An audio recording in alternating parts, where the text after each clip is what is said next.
Gather round, we got no gods to please. Saturday night, no sermons, just ease. Discussions flow like midnight breeze.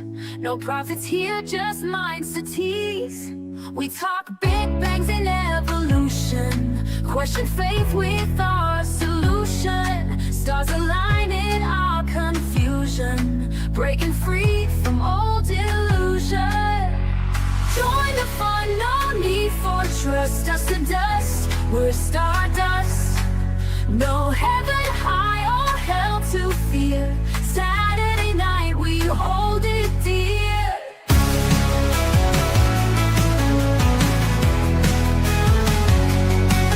Fun and laugh at myth believers. Here we're all truth seekers. Open hearts and swift deceivers. Make your stand, no hidden levers.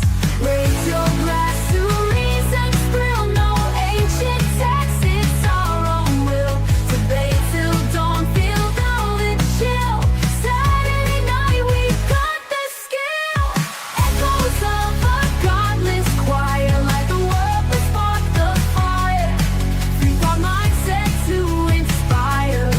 No holy walls to take us higher.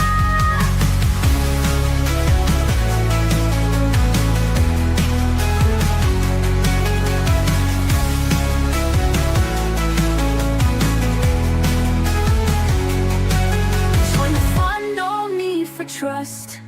Dust to dust, we're stardust. No heaven high or hell to fear. Saturday night, we hold it dear. Join the fun, no need for trust. Dust to dust, we're stardust. No heaven high or hell to fear. Saturday night, we hold it dear.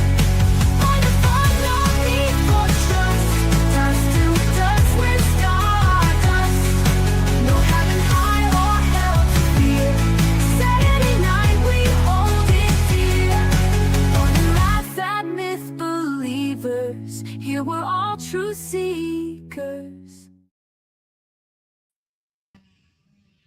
Hello, everybody, including Mike from Answers in Atheism, Scott Duke, Simos famous. Funk, and Brainless Steel. Hello, gentlemen. How's everybody doing? Howdy, howdy. Pretty good. Excuse the background noise. The boys are working on the roof. They made a lot of progress today, and they're on a roll. And you don't stop a man from working when he's working hard. So forgive the noises. They should be wrapping it up. It's getting late. So Speaking of background noise, when that video that we're going to go over today, yeah. I really want to find the son of a bitch that was eating potato chips by the microphone and strangle him. Makes you want a potato chip and really want to not want a potato chip at the same time. I really wanted to kill him. I was discussing before the show here. I was considering filtering it out, and then I said, no, you know what? The dude's sitting there chawing on some chips right into the microphone, and they know they're recording. They've done this over and over again. They do it week after week. They do recordings, and they're gonna chew chips into a microphone. Well, they deserve to have it. Maybe that's why it only has 100 views. People were really annoyed by it. I don't know. You think they would listen to it at some point and say, God damn, that was aggravating. Well, I mean, anybody nowadays knows that these microphones are sensitive. And if you're eating a bag of chips, you're going to get picked up chewing on a bag of chips. And this dude really loved his chips, and they seem to be like individually packaged or something, one chip at a time. Right, he had a lot of them. I think it was like for an hour he was eating them. It's just like I think you can get through a fair number of you can get through a fair number of packs. That's wait a minute. I just add in their Walkers, of course, they're Walkers crisps, cheese and onion, or salt and vinegar. I'm going for salt and vinegar because he really got through them quite quick. Yeah, I thought of another thing, another possibility. I don't know what religious sect, but maybe it was his underwear. I don't know what they, like some, some cults like to wear some different kind of underwear. Yeah, I think it's the Church Soul of Jesus thing? Christ, the Church of Jesus Christ, the Potatoist. I think. Well, we were talking. This is the same group of gentlemen that we were covering last week. I have. I should probably have had the note pulled up already. I did pull up from their description on their channel. Bearing in mind how they interpret the pictures, I'm not going to go. I'm not holding out much hope for this, Dave. I'm not holding out much hope at all. I don't think this description is going to be awfully relevant, but go ahead. Yeah, I'm just saying. We've seen the video. Some of us have seen the video. Their interpretation skills aren't the greatest, I'd say. Probably not the greatest. So, when it comes to writing descriptions on their channel, I'm not holding out a lot of hope. But maybe they had some pretty heavyweight intellectuals there. But there's not much here. It just says the LFSPN,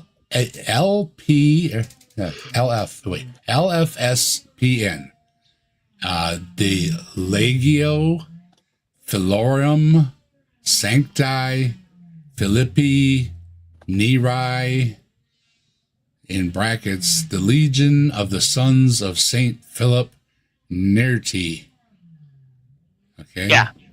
I mean, straight away you can tell by the Latin they're very intellectual, not just slightly.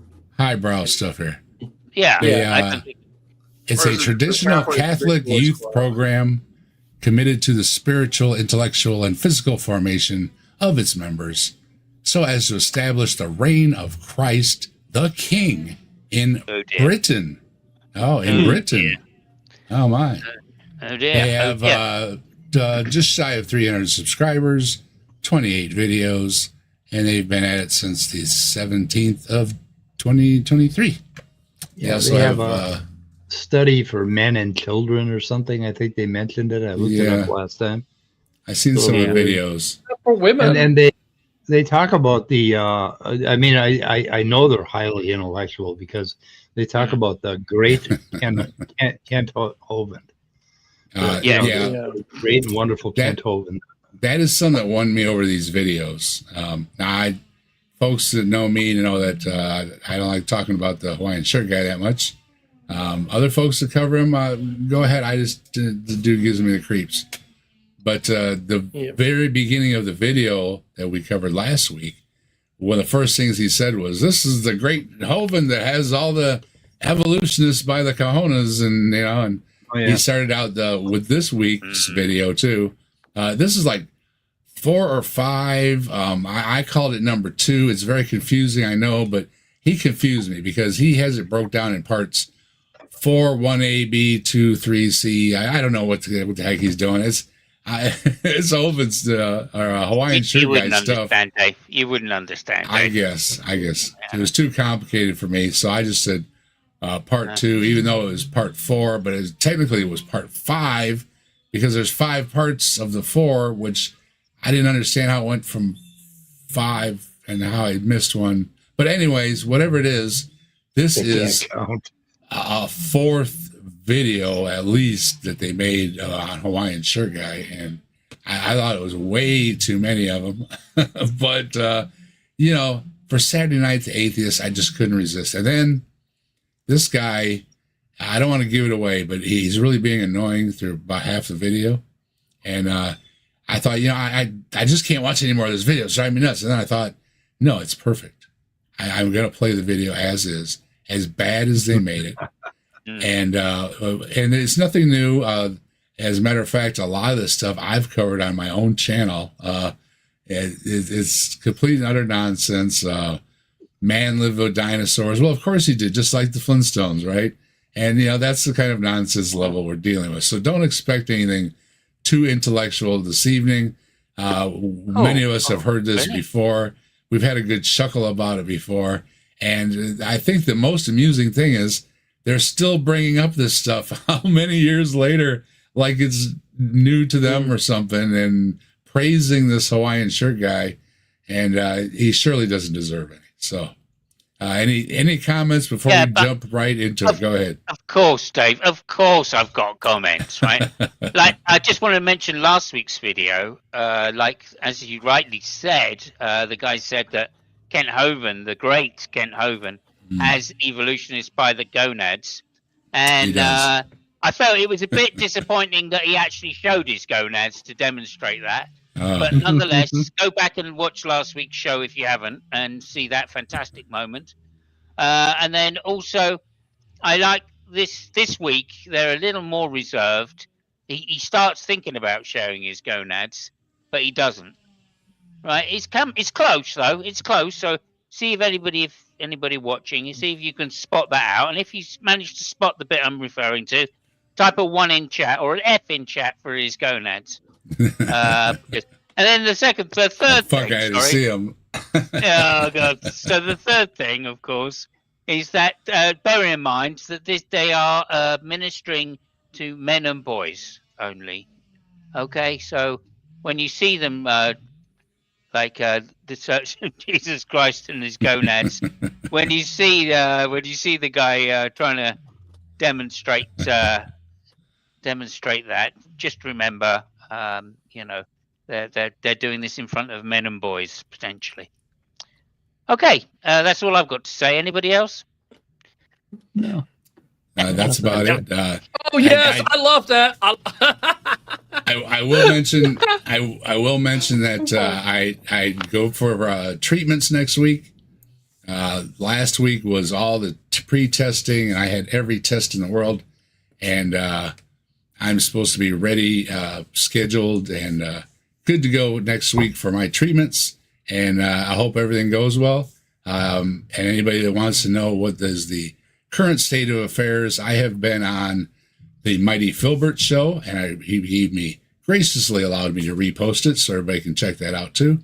And I've also been on with Brooklyn Lou doing an interview about my channel and about my a little bit about my health too.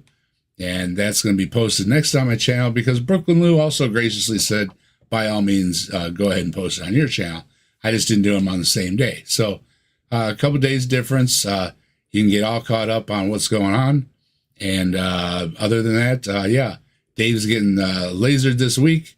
And cross fingers that guy's got good aim. All right.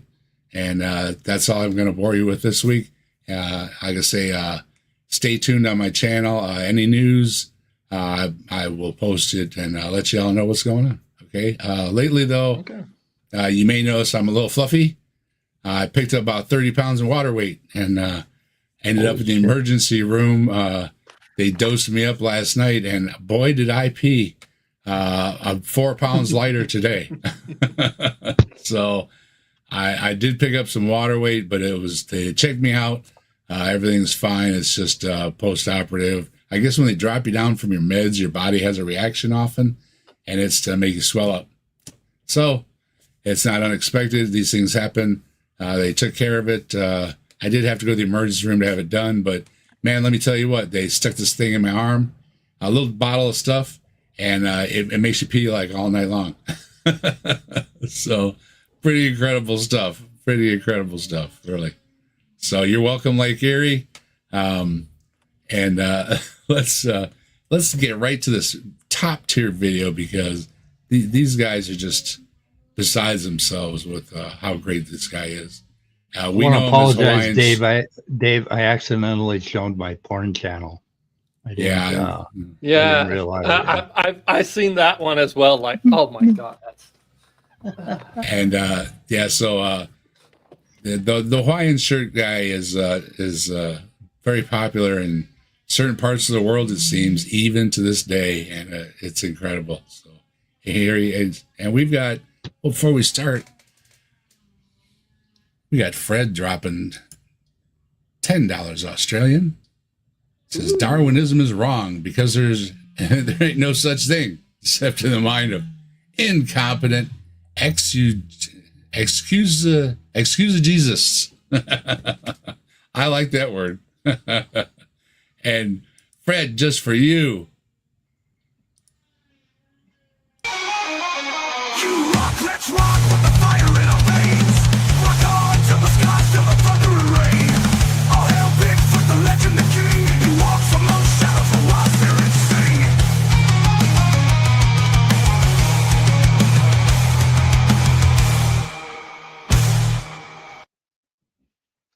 Be careful picking up those Australian dollars. They have a deadly sting. Fred, you rock. Thank you very much, Fred. And hello, everybody else joining us, including Rochelle, Tilting Windmill, Katie. So Dave totally understands the old metaphor. I'm trying. I'm really trying. Rochelle dropping links. Thank you, Rochelle. Tilting Windmill, find Dave's interview with Filbert here. Yeah, Mighty Filbert was a great time. So is Brooklyn Lou. I will have Brooklyn Lou's posted. Give them a few days apart. You know, I don't want to overload everybody, but both of them were great interviews. Great hosts. Thanks a lot for having me on. Rabbit Atheist is here. Hello, Rabbit Atheist. And Objective Ethics. Good to see you.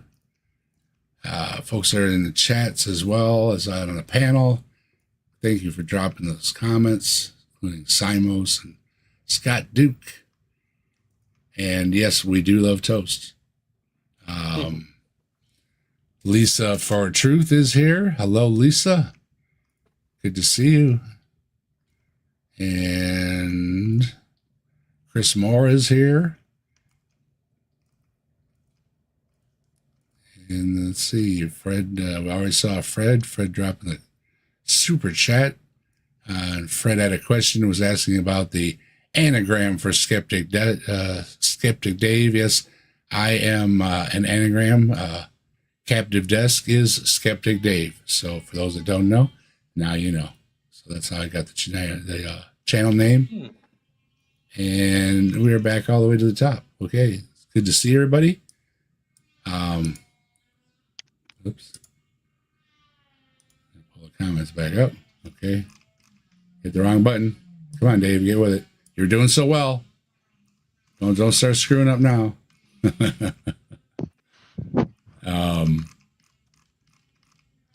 Okay. That's the only thing that you got to do is boom, boom. There we go. Okay. Now we're back. All right. So let's dive right in with this gentleman's club about Hawaiian Shirt Guy. Why aren't dinosaurs mentioned in the Bible then? Like, you notice dinosaurs are really the kind of the bullet by which evolutionary ideas are delivered, and they start at an early age, like the Jesuits. I defy anybody, find me a single primary school in the country, one, anywhere, where there is not a children's book about dinosaurs. Okay, well, could anybody possibly wonder why? I mean, you know, a book about dinosaurs, like Why what a should terrible there be a book about dinosaurs? It's weird. Yeah, a book about dinosaurs to little kids. Well, of course there is.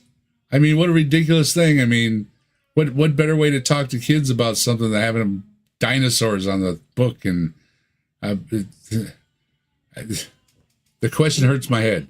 Why do they use dinosaurs? Why not? I mean, dinosaurs are cool. Yeah, that's like, about it, right?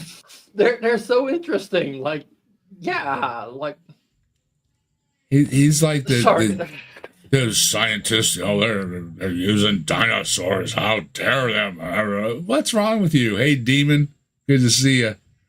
Of course, if I had dinosaurs to use for an ad campaign.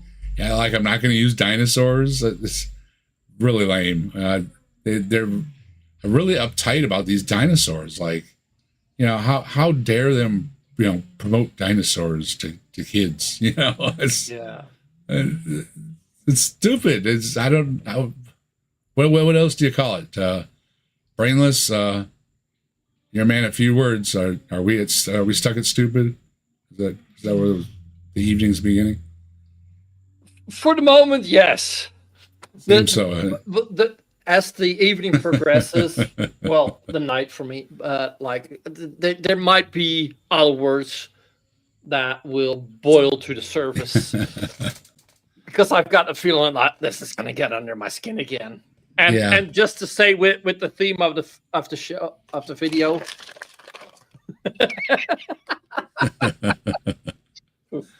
Yeah.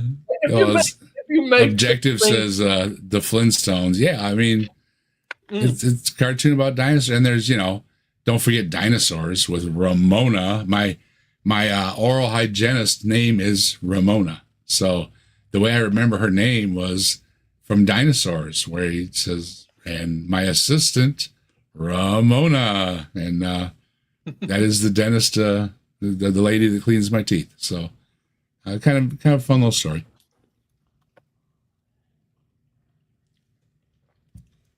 And I won't, I won't take the hit for remembering her name that way either, because however you remember somebody's name is how you remember somebody's name. And I remember her as Ramona. Hello, Sydney. Good to see you.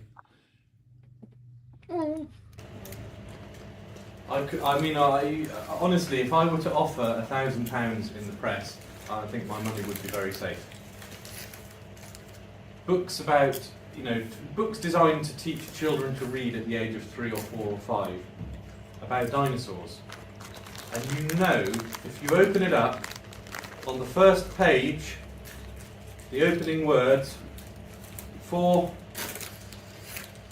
the 4 first words in the entire book are going to be what? Millions of years ago. That's how it always begins. Oh, really? Oh. Why is that? I wonder if he's done a survey of children's books involving dinosaurs. And I'll bet a lot of them start with a long, long, long time ago. Yeah. Yeah. Wonder why. Millions. Probably because it was a long, long time ago. I wonder why they say that. Why do all of them say the same thing? And what is some kind of conspiracy? Yeah, I've never understood. I mean, what is the big deal with it being a long time? It's God, right? God can do things in any time God wants. Why they have such a cow about it being more than thousands of years ago is just it's more silliness. It's just it doesn't make any sense to have even in the Bible it says things that are a day is like 1,000 years and different things where time is out of whack for God. God doesn't use time like we use it or anything else. So I don't see where it ever made any difference, and why people like Ham and everything make such a cow about it. It doesn't seem to be one of those things that's important in the Bible, right? Oh, well now, Dave. I mean, I'm just saying, Dave. I can see you haven't looked into it in a very shallow level. And if you had looked into it at a very shallow level, I think you'd find that Noah was a human being. Oh. Yeah, and that's really, that's what I think a lot of evolutionists don't understand. Noah was a human being, and his wife was descended from a rib. And I think that says everything you need to know about the intellectual standard by which Biblists, really expect their education level to be at. And of course, I think if you accept Noah was a human being, I mean, you're probably an evolutionist, and you don't. You probably think that he's a monkey or something. But if you were to accept that Noah was a human being, I think you'd find that he had a boat which had every single animal on it. So just to say that, I think that proves the point that dinosaurs must have been on the boat. And by a boat, I'm talking, of course, about like a type of, I don't know, one would call it a zoo boat, maybe. Some type of zoo boat. But maybe even a magic almost magic zoo boat? Yeah, almost magic. Almost well, magic. I don't like to use the magic word because that's demonic. But I would say miraculous instead. Oh, and speaking of, shout out to Provo. Provo was checking out my channel the other night, and he wasn't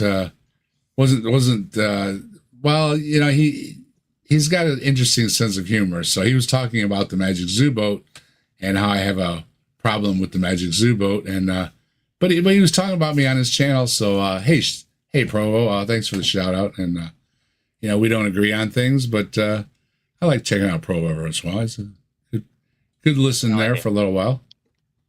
No idea. He's like a Mormon believer or something. It's Okay. kind of an odd thing. He's like a hipster, but then, you know, he's about Jesus too, and so, you know, he's kind of unique, you know. But I like crossing those bridges when I come to them to hear what they have to say. You know, I might not stay there very long, but I like going over there to see what they have to say. So yeah, shout out to Provo. Hope you had he had a disappointing time at the zoo. They you know, the zoos, I don't know, do we hold them in some kind of, you know, light or something where they never really were all that, and they aren't still all that, and it's rather sad seeing these animals in cages. And yeah, it depends on the zoo. I mean, last time I went to the zoo, I got to feeling really bad and guilty about the poor primates because they seemed so bored and listless. And I don't know if it was the, you know, it's kind of warm in Texas, if the heat of the day just had them kind of listless, or if even though they have kind of it's not very large, but it's an open area with places to climb, you know, little rope ladders and things like that. But they just seemed very listless, almost like, you know, they were bored half to death. And that started to make me feel really bad. And then, of course, you know, you had the giraffe enclosure where they make it to where, you know, the giraffes can come right up to the people, and you can actually feed them leaves and everything. But there's just not a whole lot of space for giraffes. And I imagine giraffes really are kind of wired for wide open spaces, not enclosed, though open spaces. So yeah, zoos. It's almost like we should get rid of them, and I don't know, maybe have a VR experience of animals or something. Like I think it's quite double, because like it is a good way to show kids what kind of animals are there, because like in VR you would never get the same experience as just seeing a couple of monkeys monkeying about. And like zoos have come a long way in making sure that the animals are well taken care of, but still, it's still animals in cages. I know, but like I do also see the educational value of it. Fair enough. I think maybe sometimes I think really that we should get like a group of people, well, just like go to a nightclub, round up all the people and put them in a cage. Yeah. And then just watch them. For educational reasons. Purely educational reasons. Yeah. Like looks like Intrepid Chip did a walk today for the local cancer charity. Good for you. Thank you very much. Yeah. Now he said, if you to the Golden Gate Bridge and back with Trust but Verify. Is that a group? Is that like a skeptic group? Yep, must be. But if you let the kids smoke a couple joints before they do the VR, they won't be able to tell the difference. Yeah, that's a good idea. Yeah. Yeah, and if you give them some guns, they'll have some fun while they're at it. Oh yeah. Yeah, give them guns. Let them have at it. Clear the way. And that's how these ideas are delivered. Now, in fact, dinosaurs are not a thing. There we go. And there we go. What? We're descending quickly, folks. We're descending quickly. Well, you know, dinosaurs aren't actually a thing. I could split hairs and say, yeah, dinosaurs aren't a thing anymore. Yeah, maybe for the birds. Except for a few birds, yeah. They're not a thing. Yeah. Up from the birds, yeah. Oh, So I was he's- feeding the turkeys this morning, and those damn things look like velociraptors. They are How come I so feel like one dinosaur-like. too? Yeah, I've never been attacked by a bird like I've been attacked by a turkey. I couldn't believe those. Yeah. Those things are just mean. Turkeys, They're turkeys mean. will menace a place. They will menace a neighborhood if they Yeah, get it in their noggin to do so. Yep. that's why they're so good as a butterball. Remember that, buddy. Butterball Yeah. turkey. If I were being deliberately trying to stir controversy, if I were deliberately argumentative and controversial, if I were using the Peter Hitchens style of arguing, I would say dinosaurs don't exist. And that What? Peter Hitchens' style would be the dinosaurs don't exist. I'm Oh, just he going to is? point out this guy has an English accent, and therefore it must be incredibly intelligent. He is. So- You can tell. I've just got to say that. So when he says Peter Hitchens, I mean, you're talking top tier. Fucking, Yeah. I Oh, yeah. mean, right up there. You're talking right up there. I mean, he may as well be Jesus. Yeah. I just say that for a reason. I'll go along with that. would be true in the sense that it's not one thing. It's lots of different kinds of animals. Don't think we slap a label on all of them and call them dinosaurs. Oh, crazy! Oh, crazy! I mean, it's Did like he- you could what? slap. It's like you Oh. could look at this planet and go life, and just slap a label on everything. I mean, that's crazy talk. He's just discounted the entire classification system. It doesn't matter. I mean, It doesn't matter. Yeah. you could just like slap a label on it and go, "Oh, Christians, they don't exist." Hi, Hill Hugger. Good morning from the future. Hill Hugger's over the ocean. So Sydney. Hey, Sydney. Hey, how you doing? Good to see you. We have a lot of Australians here. Fred Harvey's Slap a from the label on Australia. them, why We've don't got you, Dave? we've got a bunch of Australians in the chat. Good to see yeah, y'all. just slap a Yeah. label on them like they Yeah, exist. how dare they? Yeah, like, Australians don't exist. Yeah. How dare you give them a label? They'll Oh, fell we off the got earth we a got long Simos time and Brainless are overseas. We got man, everybody's overseas. Everybody's leaving us behind. You've all done left us behind. We've been left behind, folks. Scott, Hey, ago. Mike, There's a reason we've been for that. left behind. you're the guys that left. There's a reason for that. We're a desert wasteland. Yeah, we did it to ourselves. It's because God is British, of course. That's the reason. English, even.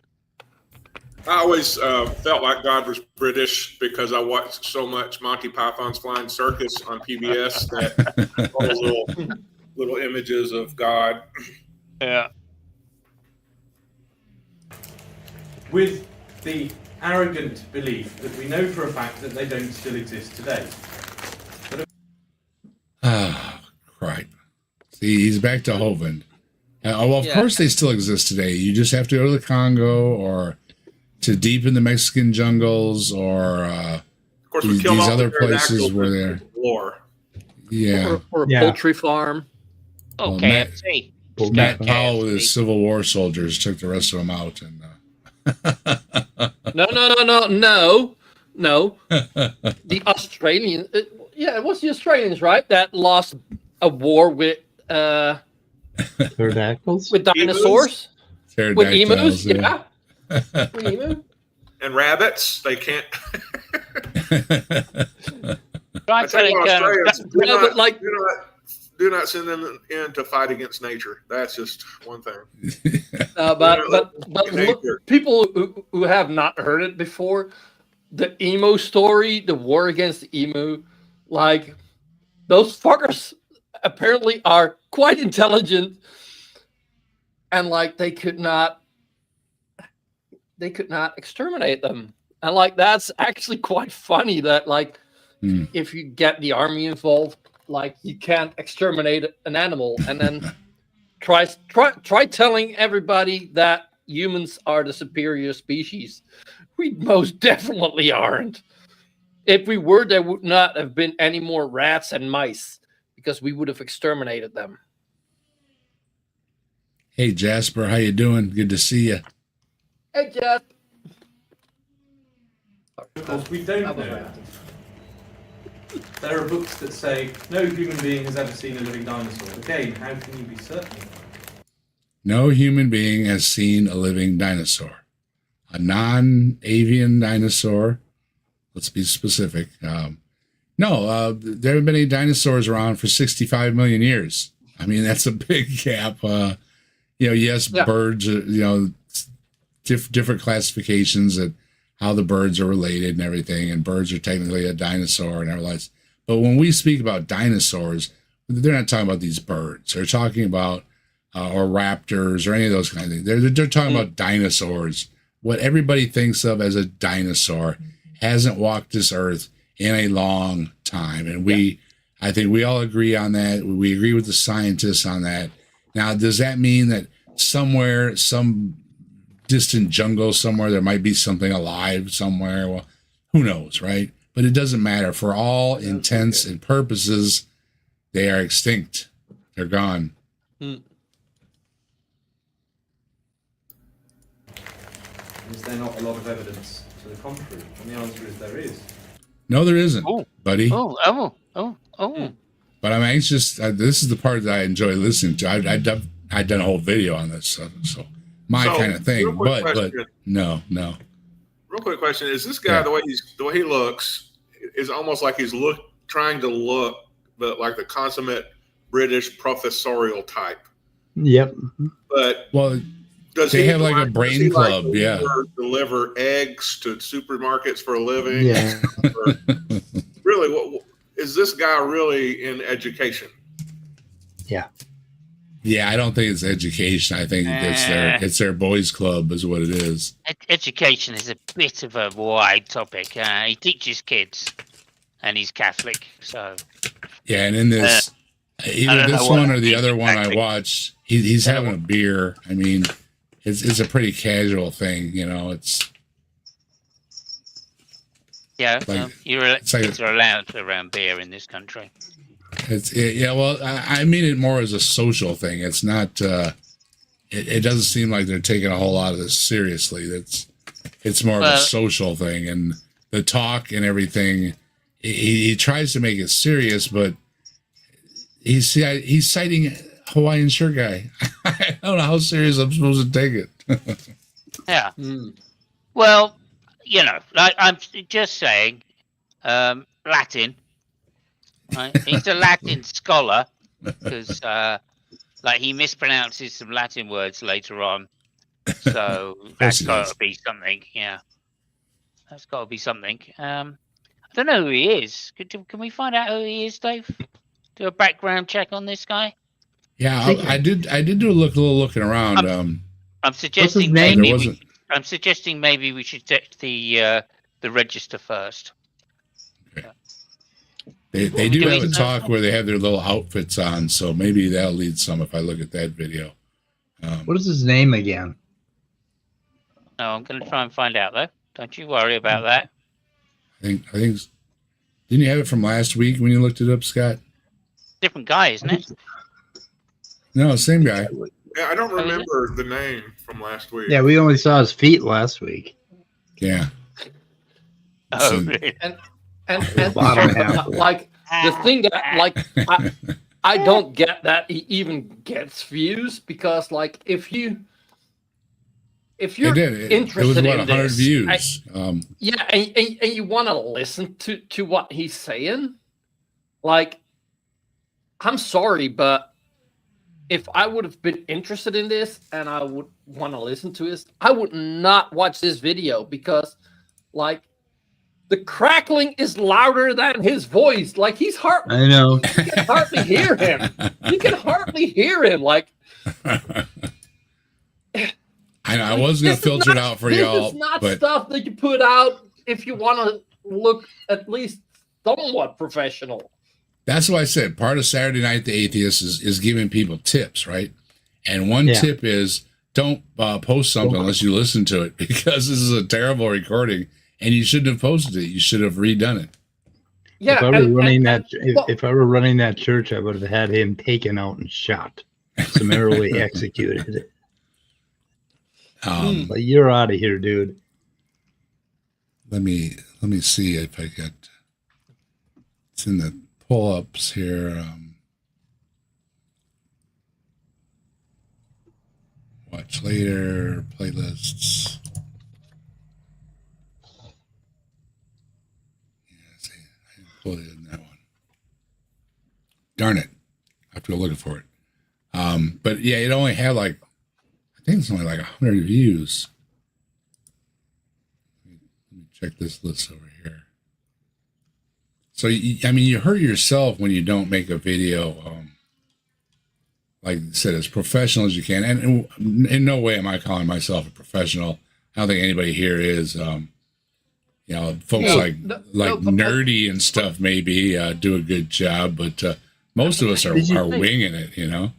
Did you notice where this is set? The setting for this video? It's a bar. It's a bar. Yeah, it's a bar. Yeah. Yeah. Well, it's like a lot of pubs in this country have rooms which they have bars in to hire out. And I'm assuming that's the situation. It's like part of a pub, and they've just hired the room. Yeah, because I've got the video right here, part 4. He's got a glass of beer there, and there's a bottle of something. I don't know. There's a bar. No. There's ashes in the grill. The grill or the fireplace actually works. There's some ashes here, and but it's got in 2 years 111 views. Yeah. Not doing very good. And I can imagine why he's not reaching a lot of people. He's not trying very hard. He's got potential. I mean, there's 300 subscribers. There's 12,000 views. There's some potential, but seems to be they don't care that much about it for it being a gentleman's club. You think they would care more about their channel, but they don't seem to, really. So.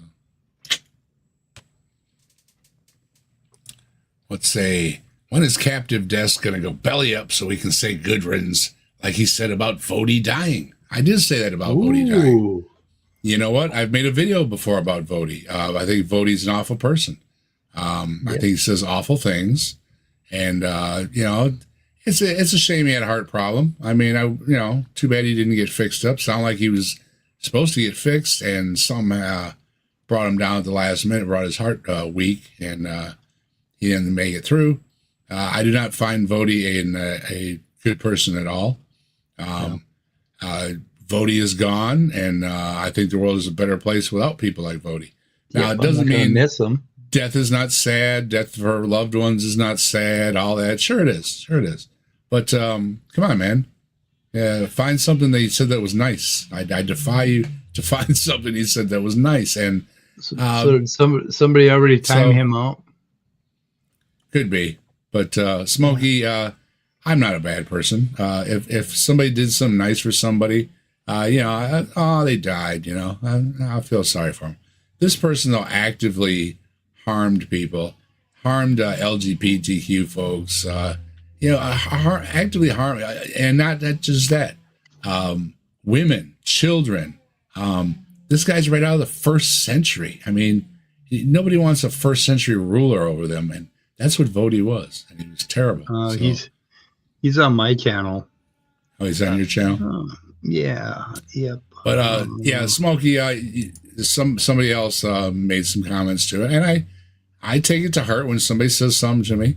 I read their comments, and I say, you got a point, but I don't like the guy. So for my stance, he went before me, and that's a good thing. So I got to see him gone, and I got to see Ken Ham. I thought he was going to burst into tears. Usually he's very rejoiceful of, the old, the Lord's taking him home. The Lord has better purposes, that kind of thing that you hear at a funeral. Ken looked like he was going to burst into tears. Like he was actually upset that God took Vody away from him. Yeah, he must have been a friend of his. So, he had him booked. He had him booked for next year, so it's totally screwing up his scheduling. Or that was the whole point, I think. Or at Ken's more advanced age now, he's just a bit more weepy and emotional. He was He was Bodhi near was emotion. 56, wasn't he? Pretty young. Yeah, it's a lot younger yeah. than me. Yeah. Well, he was very large, and I think he took a toll on his heart. Yeah, he had like a heart bypass or something. I think the year before. I don't know, something like that. I think that was him.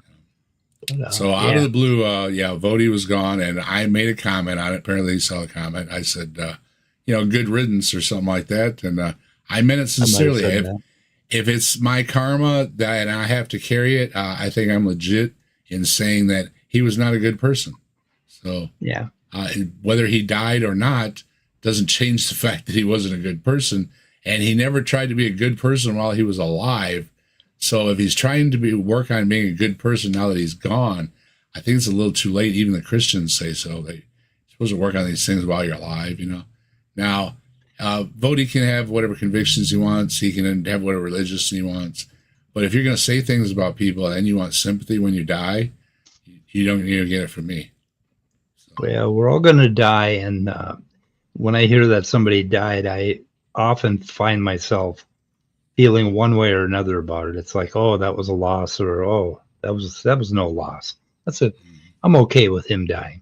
So just remember, it tolls for thee, or some such quote. Yeah, whatever.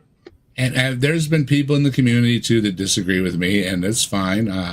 Don't. There's the old thing: don't disrespect the dead, and there's a lot of sayings people have. A lot of ways people don't talk ill about the dead and things like that. It's a personal thing, how you want to express yourself is, if you want to shut up and not say anything because somebody died, having respect for the dead or whatever, that's fine. Whatever. But, again, this is the United States of America, the country that I live in, under the Constitution here, that says, I can tell you're a piece of crap. So deal with it, okay? And people have told you you're a piece of crap, Dave. I know. So you dished it out, and you're taking it. People have said to me, Dave, you shouldn't say things. Dave, you just had your own health scare. Everything else, and it's like they're right. Doesn't change anything though. Doesn't change anything. Of course, I totally doesn't make him a better person. Speak ill of the dead is the fact that the people in that person's life who might have actually loved them and cared for them are still alive, and that might hurt their feelings. And why unnecessarily hurt somebody's feelings in such a personal and intimate situation? But then again, if the people that are in the person's lives are also pieces of crap, then what does it matter? And I'm not saying that was true about whatever his name is, Vody, whatever his name is. But, also by their fruit you shall know them. Why resent us for pointing out the fruit the person bore?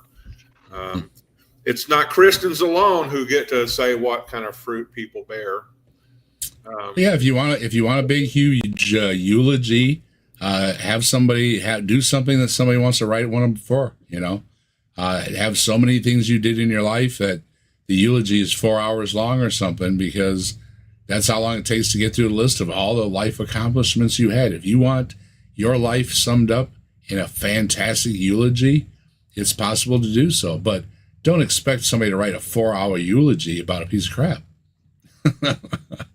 Right? I mean, if you really are all that in a bag of chips, like this person that's thoroughly enjoying this bag of chips, write about it, do a autobiography, somebody else write a biography, whatever the biography is, these things are done. But you have to have actually done something, or you're going to come across as one of these really sorry cases that makes up things about themselves.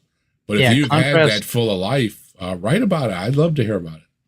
Contrast him with Jane Goodall. Yeah. And see what you come What up did you with. do? Right.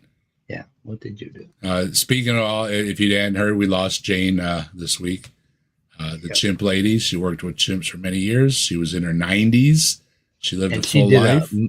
She did a million public appearances for kids. That's what she was doing when she passed away. She was on the road giving talks to people. So she died what she loved doing, and she had a great life. And some controversies aside, but a lot of things in nature, as we were just talking, we have moved a great distance in how we handle nature and stuff. So good for them for doing that. My friend's kid, Cyrus, was one of those children that she met, and he was so thrilled with her. He was just, I mean, it followed him around for years, that experience. So, and that's a good person. So, anyway. They went extinct 65 million years ago. Did they really? Want some chips? Did they really? So why aren't they mentioned in the Bible? The answer is he arguing, do they really know? Do they really know? Is that what he's saying? The dinosaurs disappeared 65 million years ago. Do they really know? Do they, or the dinosaurs existed millions of years ago? Do they really know? Well, you know, scientists are kind of shady. Thought there, Mr. Dude. Why not? I could say that about anything. Like you can say, well, you know, the Cowboys lost this week. Do you really know? Do you really know? You're really fun at parties. I really know that Ryan Kaltasic is dropping by to say howdy to us. Hello, Ryan. Oh, Good Ryan. evening. And we've got Skeptic Philosophy too. Man, we got our own crackler. We got cracklers everywhere. Looks like chip addiction is breaking out everywhere.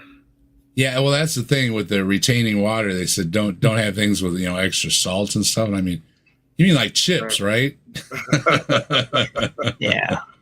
Doctor told me that once. Told him to go fuck himself. Well, it wouldn't be so bad, except retaining water it's annoying when you get the fat feet and stuff. It's just annoying that, and you feel kind of stiff. You don't have the. It's kind of like cramps type thing. I wish it would go away. Hopefully next week when they adjust my pills, they totally screw with you. Were there dinosaurs on board the Ark? Yes, there were. We saw earlier on. Well, of course there was dinosaurs on the Ark. Haven't you seen my video? Gosh. Yeah. Okay. Did it say in the Bible that there were dinosaurs on the Ark somewhere in the Genesis? Yeah, he's read the Bible as good as the rest of them have. And if you, to its word, and to its credit, or whatever you want to, if you actually do some Bible study, you will find that they did not have dinosaurs on that ark. They're not talking about dinosaurs. The dragon is not even talking about a type of a beast. It's talking about a mostly barren landscape is what dragon means. It's a place, it's a no man's land. Okay, it's not even a beast. So yeah, and behemoth has another meaning too. Yeah, it's barren beast, only controlled by God type things, and it's a whole totally different story that has absolutely nothing to do with this giant animal that's really supposed to be a dragon or that leads into a dinosaur, and they've got this whole story built around it that doesn't even come from the Bible. And the thing is, Ken likes to cite back to the the Strongs or the definitions for the Bible thing. The Strong's Concordance of the Bible, which has that's the one. Has little numbers that go to a just kind of a bare bones definition of Greek words that is outdated. There's been a lot of linguistic and philological updates to our understanding of the Greek language, and Strong's it's a 19th century book that's just been kind of held over and used over and over and over since it's basically it's copyright, it's public domain, and so these publishing houses can use it. So that's why it's cheap. It's cheap to use, and you don't have to have much of an education to look up an index number. That explains why Ken Ham loves it so much. But the irony of it is, it disagrees with Ken Ham.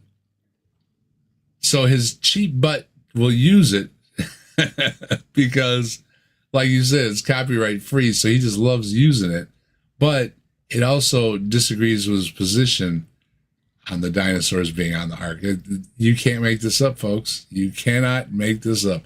Going cheap is hurting Ken Ham about the dinosaurs on the ark. Here's the thing about these could I call them idiots? Biblical idiots. They talk about the behemoth and the dragon, right, in the Bible. Okay, but if you look at all the other texts that we have dug up from ancient times, they talk about lions and birds and beavers and all that stuff. Not once do they mention, oh, the brontosaurus, and oh, then there was the tyrannosaurus. They don't ever mention those guys. And you would think if there was a fucking animal that big, that somebody would have wrote something about it. I mean, can you imagine if you were trying to grow a garden and we had brontosaurus around? I mean, people would have been writing about that stuff. Brontosaurus ate my damn willow tree again. Son of a bitch. Woke up this morning, he's out there rooting around. Yeah. Rooting around, yeah. There's a Tyrannosaurus Rex chasing my dog. Yeah, when you go out camping, you have to be really careful about bears getting your food. Think about a T-Rex or an Allosaurus or something like that. Putting it in a bag on a rope up in a tree does you absolutely no good, does it? Yeah, he's just going to swap the whole tree along with your food. Yeah. So. Yeah, they had really, really sensitive, nasal nerves or whatever they call it, the smelling part of their. Yeah, they could probably smell better than a bear. And so nothing's safe with those things around. You'd certainly have people seeing them and taking pictures and reporting them. Right. There's a reason why we believe the things we believe. Like I believe in France, and I've never been there, never seen France, but I believe in it because of all the references to it, right? And it didn't just kind of like passingly mention, oh, that country where they speak funny in the Bible. I mean, this is where I got my belief. It's just ridiculous that they keep focusing on these couple of biblical verses and they're trying to fucking make dinosaurs a thing. These guys they got their heads up their asses so far. That's amazing that you can hear the chips crackle. Yeah, you'd think they would find something else to do, but they just got to dig into this. There has to be something behind the Hoven Mysteria or something, It's just give it a rest. Or there's nothing there. There's nothing. Everything in this video, I've pulled up from Woo sites. It's he has nothing legitimate at all in this entire video. It's all Woo. It's land animals that breathe air. So yes, that would include dinosaurs. Land animals that breathe air. That's quite a definition you got there. Baby ones, obviously, to quote the one and only Kent Hovind yet again. The one and only Kent Hovind yet again. Ooh, come on, dude. This is your hero. Oh my God, the scholar of all time. The guy that's turned evolution on its nose. You need a better hero. You need a better hero. I mean, really badly. You'd think that people across the pond would look at Hovind and say, I mean, they don't think a lot of us Americans to begin with, but some of those, like from the state that Hovind's from, I don't know. Anyway, you think they'd know better. Jesus Christ. I don't know what the fascination is. I really don't.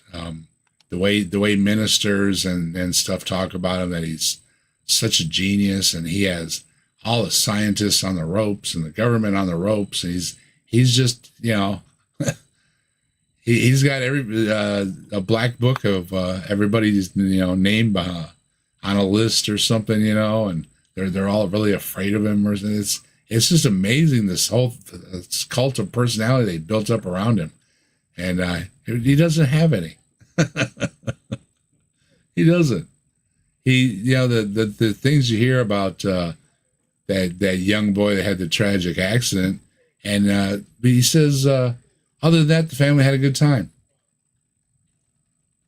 He just doesn't see people as people. He sees them as a number or something. They're not human beings. It's really, he has something going on in his mind is very odd.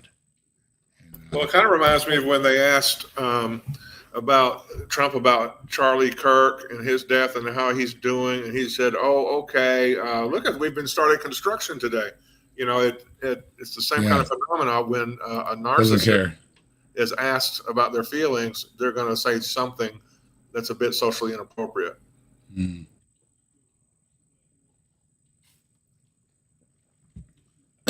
Well, speaking of, let's see if they can find something else to say that's socially inappropriate. Well, before you do, I found his name. Okay. Uh-oh. Yeah, I've done a little bit of a background check, but there isn't much to say. He's not thought of highly in the Catholic Church sphere, so I don't think they're real Catholics. Okay. And yeah, basically, there's no educational history that can be. Could they be an Anglican group? No, because they said Catholic at the beginning. Oh, okay. So they're not Anglican either. So I don't know. They're some weird offshoot of Catholics. Really, they really likes chips. They're like Catholics, except they're British. Anyway, I mean, just to say there's not much. We got to track down the name of the chips.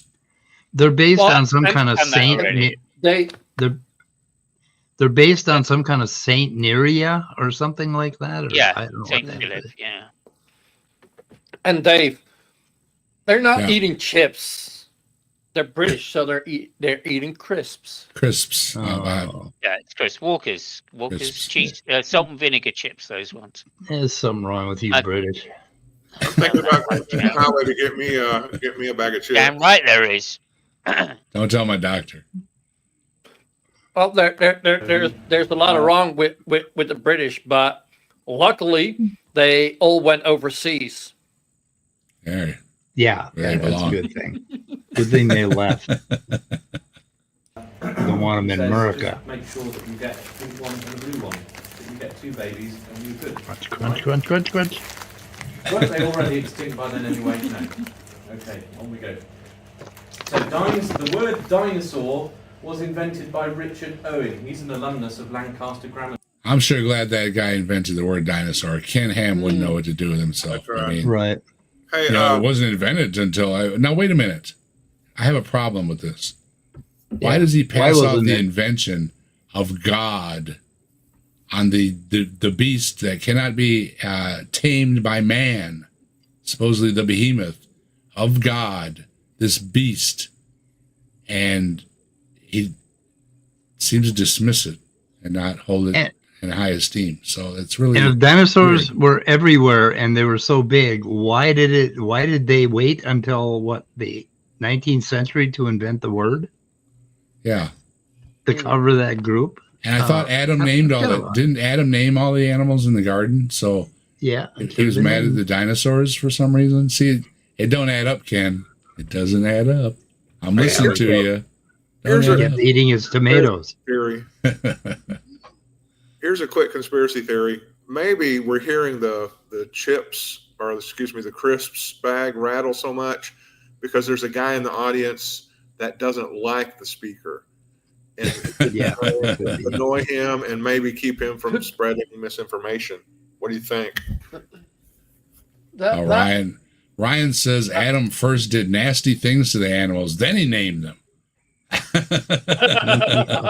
Well, sometimes in the middle of it, you call out dirty names, Yeah. Well, wait a minute. Wasn't the whole point of God having Adam parading the animals in front of Adam for Adam to find a mate? And so what did he do with each of those animals to decide whether it was worthy of a mate? Yeah. If it moved or not, I don't know. Interesting. I don't know. Maybe he, had biblical relationships with those animals. I don't know. Well, you know what they say. If I was going to have a fantasy arrangement with somebody, it would be with Jessica Rabbit, and I shouldn't have to explain why. No need to say more. No need to say more. Okay, so don't know where he gets his information from, but it's not right. Needless to say, 1842, Richard Owen came up with the term dinosauria. IA. Since we're talking about 19th century developments, I did a little sneak peek in that Strong's Concordance that we were talking about. It was invented in 1890, or it was published in 1890. So it's that outmoded. I think there's been so many discoveries of manuscripts and so much scholarly work done on all, the Greek language and the Hebrew language that it's just an archaic resource to be using.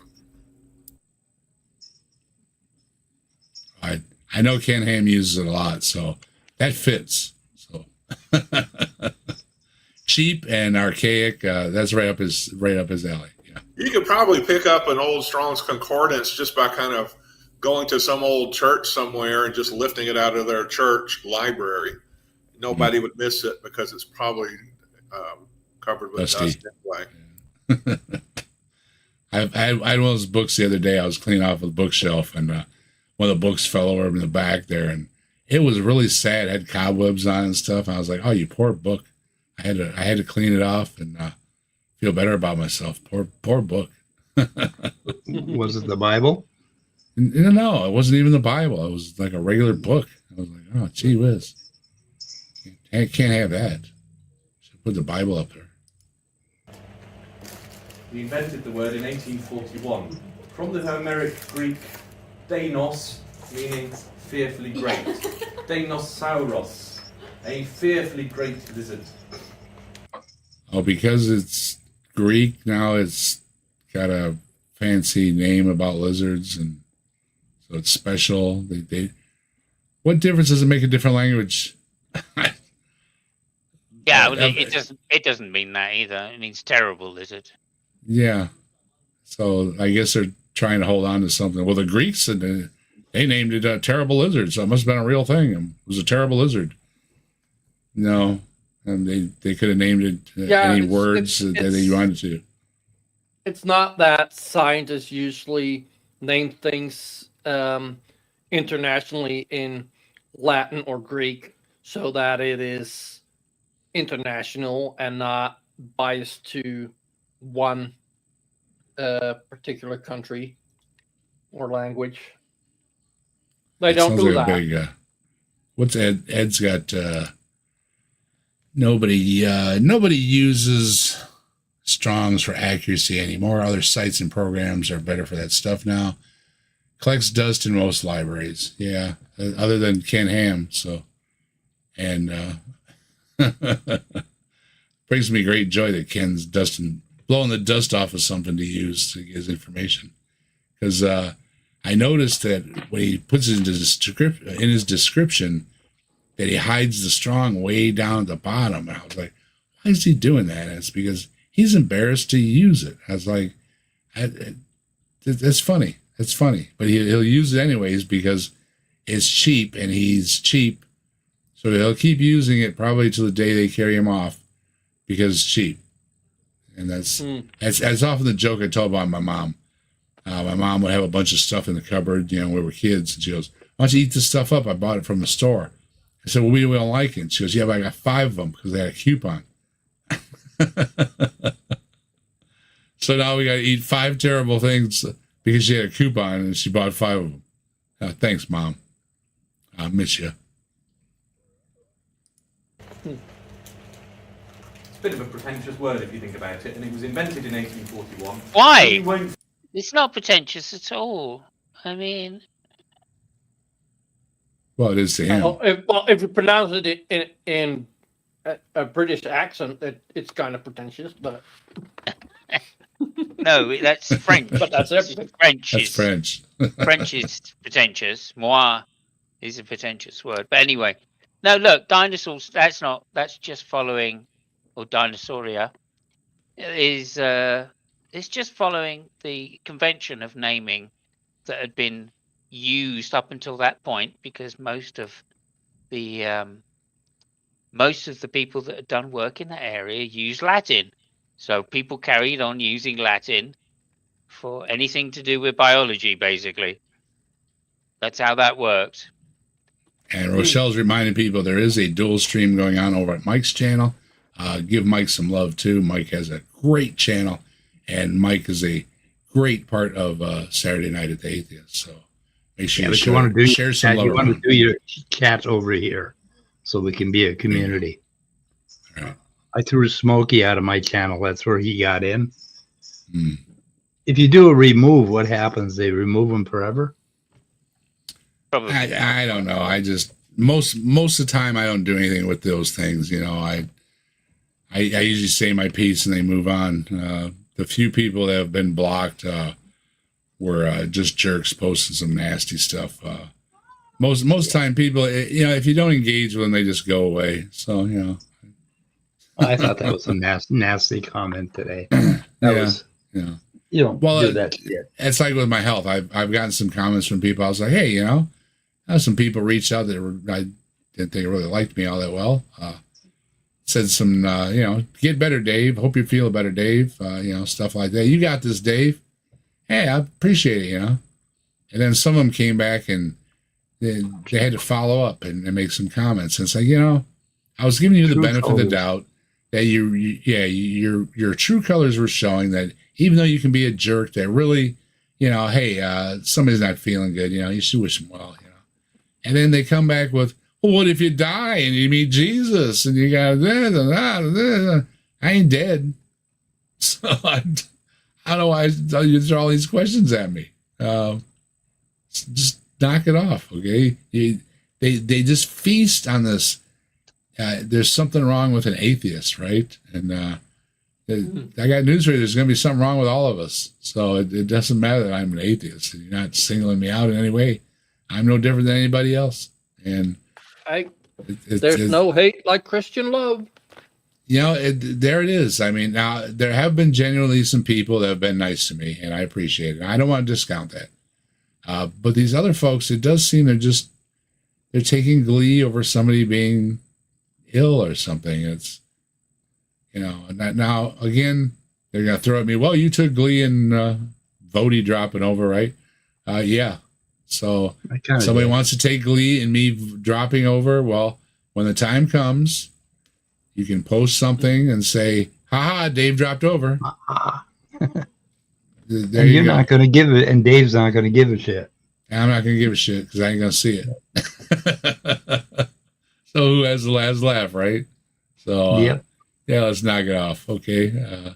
Trusty Ape, how you doing? Speaking of Trusty Ape, tell him to F off for me, Trusty Ape. I know you're good at that. And Sumami, you're good at it too. Tell them to F off too. Everybody will be a lot happier. We'll have a good night. Find the word anywhere used before 1841 because it didn't exist yet. But you'll find it in things 1841 it had to exist. It's not true because God had Adam name all the animals. So you're going against what your own book says, that God named the animals, or he had somebody name the animals. Yeah, he didn't name it dinosaur, though. He named it dragon or behemoth or leviathan or any of the other unmentioned, like, well, that's like creatures. That accounts for three of them. Why? I think there were a lot of the myths had these names in them because they're myths. Right, go ahead. I don't know. There were more than three of them, more than leviathans and behemoth and whatever. And those are words that are commonly used throughout mythology to indicate mythical animals, basically, or mythical things like the power of the land over the. I mean, there's a whole history of those words, and it has nothing to do with fucking dinosaurs. That's what I wouldn't want to fuck a dinosaur. Damn, no, you want to fuck a dinosaur. Well, be interesting. Well, the ones with little arms can't do much. Well, it's not the arms that I'm scared of. It's more those teeth. It's on the other end, right? when you read the description, they correspond more or less to dinosaurs. Okay? On we go. So why aren't dinosaurs mentioned in the Bible? Now, see, there's a good question. Why aren't they mentioned in the Bible? Why aren't the main beings created by God? Because God somehow seems like the dinosaur to be, the epitome of his creation, right? They're not the epitome. The top of his creation. He seems to see but Behemoth as the top of his creation, the biggest, most powerfulest of his creation, and yet there's a little mention of it, in Job there, and that's about it. It seems to be such a prideful moment creating Behemoth, but then it seems to just go away like so many other things in the Bible. Not really that important. You know what? Strangely, what is never mentioned in the Bible is pyramids. Yeah. That's huge buildings, huge pyramids dedicated to pharaohs and kings. Somehow they never ever found a way to mention it, which is odd. Hey, and you know what's also never mentioned in the Bible? Oh, this is gonna piss off some people, but America. Yeah. The pyramid one. The pyramid one is quite interesting because there is archaeological evidence that there was a group of people that were working on designing and building the pyramids, which were from Palestine or the Canaan area. The whole group of them doing it, and they've excavated a particular village, which was built specifically for them, and they found records of how much food and beer they were paid, and some of the work that they were paid to do. And they were quite an elite group, apparently, of workers because they were very skilled stone masons and accountants, etc., etc. And you would have thought that would be a thing of pride for those particular people that were doing it, because clearly they were treated very well. They weren't treated as slaves. Kind of weird. Kind of weird. It seems Smokey's following me around. He posted. That's because you keep mentioning him. Yeah, he said something about me. Again, when am I going belly up? Nobody knows when I'm going belly up.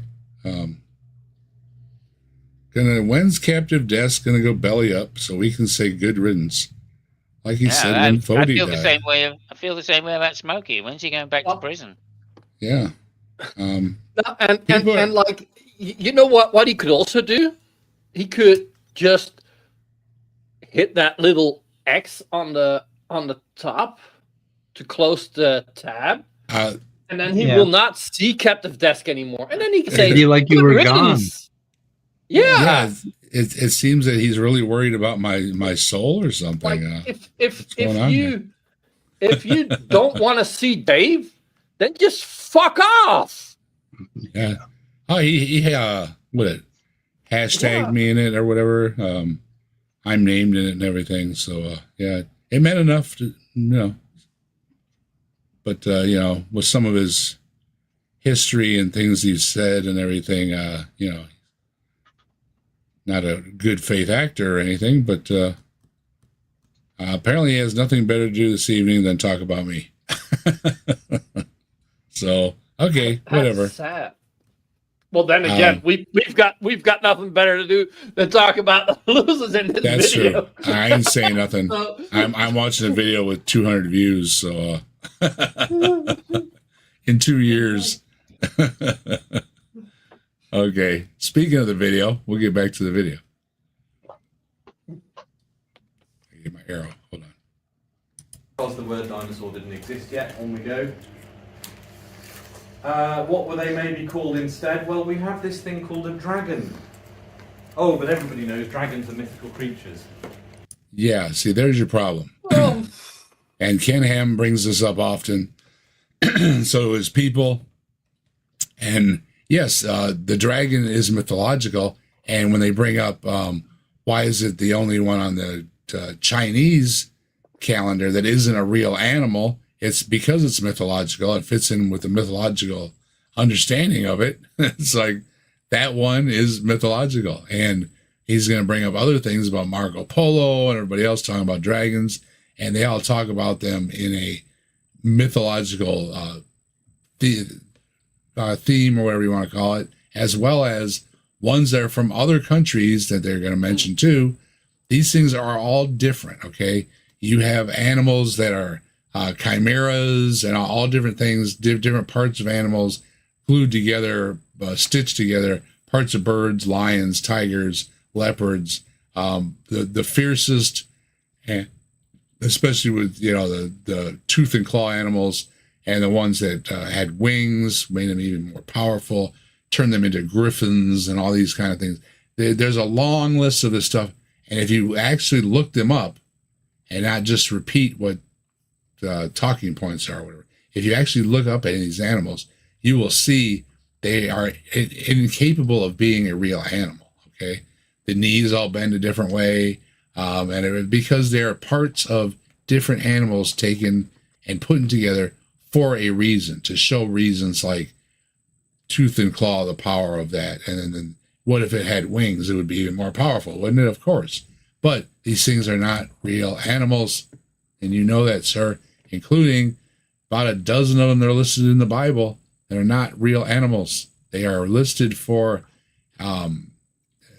teaching a moral lesson, whatever the reason is for and being in the Bible. It is not that it's supposed to be a literal animal. It's supposed to be a metaphorical animal. It's so evil or so jealous or so sad or whatever. And it's to personify that meaning of that word, I guess, of that animal, of what it embodies and everything, being that animal. But it has absolutely nothing to do with being that animal at the same time. And I guess that's the best way to say it. I love the fact that they're using, and they do this a lot, by the way, just these type of apologists, they do use this a lot. So they're quoting from like Richard Owen, who himself was a Christian, of course. Didn't believe in Darwin's evolution, his own theory, which was God designed. And they're using him to say, look, he came up with the word dinosaur, and it is in the Bible because that's a dragon. That's what he was meant by that. And of course, it's just to point out that the person that they've got all this from, Richard Owens, of course, never believed in young Earth. He wasn't a young Earth creationist. He was a creationist, but he wasn't a young Earth creationist. So it's quite interesting when they go on to say that humans and dinosaurs existed together, or dragons existed together. That's not something which Richard Owen, who coined the phrase dinosaur, ever thought. Dinosaurs did not live with humans. There you go. And speaking of, we got James Frazier. James, why are you obsessed with me with the Kentucky thing and the death thing? And see, this is another one that's kind of weird. I mean, at first it was like, sorry to hear you had, health some issues. And then it's, haha, you got some health issues. It's like, and you've got nothing better to do on a Saturday night than say, haha, you've got some health issues. Hey, nobody knows better than me, man. I've got the marks. You want to, where's that? Yeah. Pull that stupid thing. Click my thing bigger. Yeah, I know every time. Oh, wait, the mirror. See, there we go. I know every time I thought I was going to make it through the whole week without getting stuck. Well, you know what? They stuck me and it bruised. And I was like, damn it. And then they did it again. Where is it? Right there. Can you see that one too? Oh my God. That's a good one. Right there in your arm, thing. So I got black and blue on both arms, and they were all healed. I was looking all good. Most of my zits cleared up. The bunch of the fat weight was gone. They were clearing me up and everything, and then they stick me with a needle and mess me all up. So I know all too well. What a sucky. I mean, I thought I would get through the week unscathed, and no, Friday night, they said, no, Dave, you're going to have a black and blue arm again just because. Anyway. So, I don't need any help reminding me. The doctor and the nurses, with their stupid needles sticking me all the time, remind me all the time. So, you're wasting your breath, man. I've already said my piece about this. I've been on other channels talking about this. You want to talk to me about it? I'll talk to you about it. Okay. It doesn't change my mind about, Bible stories, though. Nope. If I'm going to see God, I'm going to see God. I'm not going to see the Magic Zubo guy. I'm just not. All right? Okay. For a mythical creature, it certainly pops up in an awful lot of stories, like the flood myth. You end up wondering whether it really is such a myth. Did he say flood myth? Myth. He said flood myth. Yep. The myth. Well, and mind you, most of these have nothing to do with a flood myth, right? Most of the like knights in shining armor and stuff. There's no floods, right? They take the princess. They have the castle full of gold or whatever the story is, and it has nothing to do with a flood. And yet there is the dragon flying around that they're supposedly have to deal with and everything. So there's nothing to do with the flood. There are very few of these. Well, the reason there are flood stories that people live, mostly with the people who live near the water, is because of the floods that happen near the water, and because people live near water because they need water. So you have a lot of flood stories. However, the idea that the dragons are only from the flood stories is not true. There are dragon stories that are from flood stories and from stories that are not flood stories. So it doesn't seem to follow true that it has to be a natural disaster, and especially because they are not all the same disasters. And if you're going by the Noah's flood, it is all the same disaster. But this cannot be the same disaster because there are different times in different places of the world.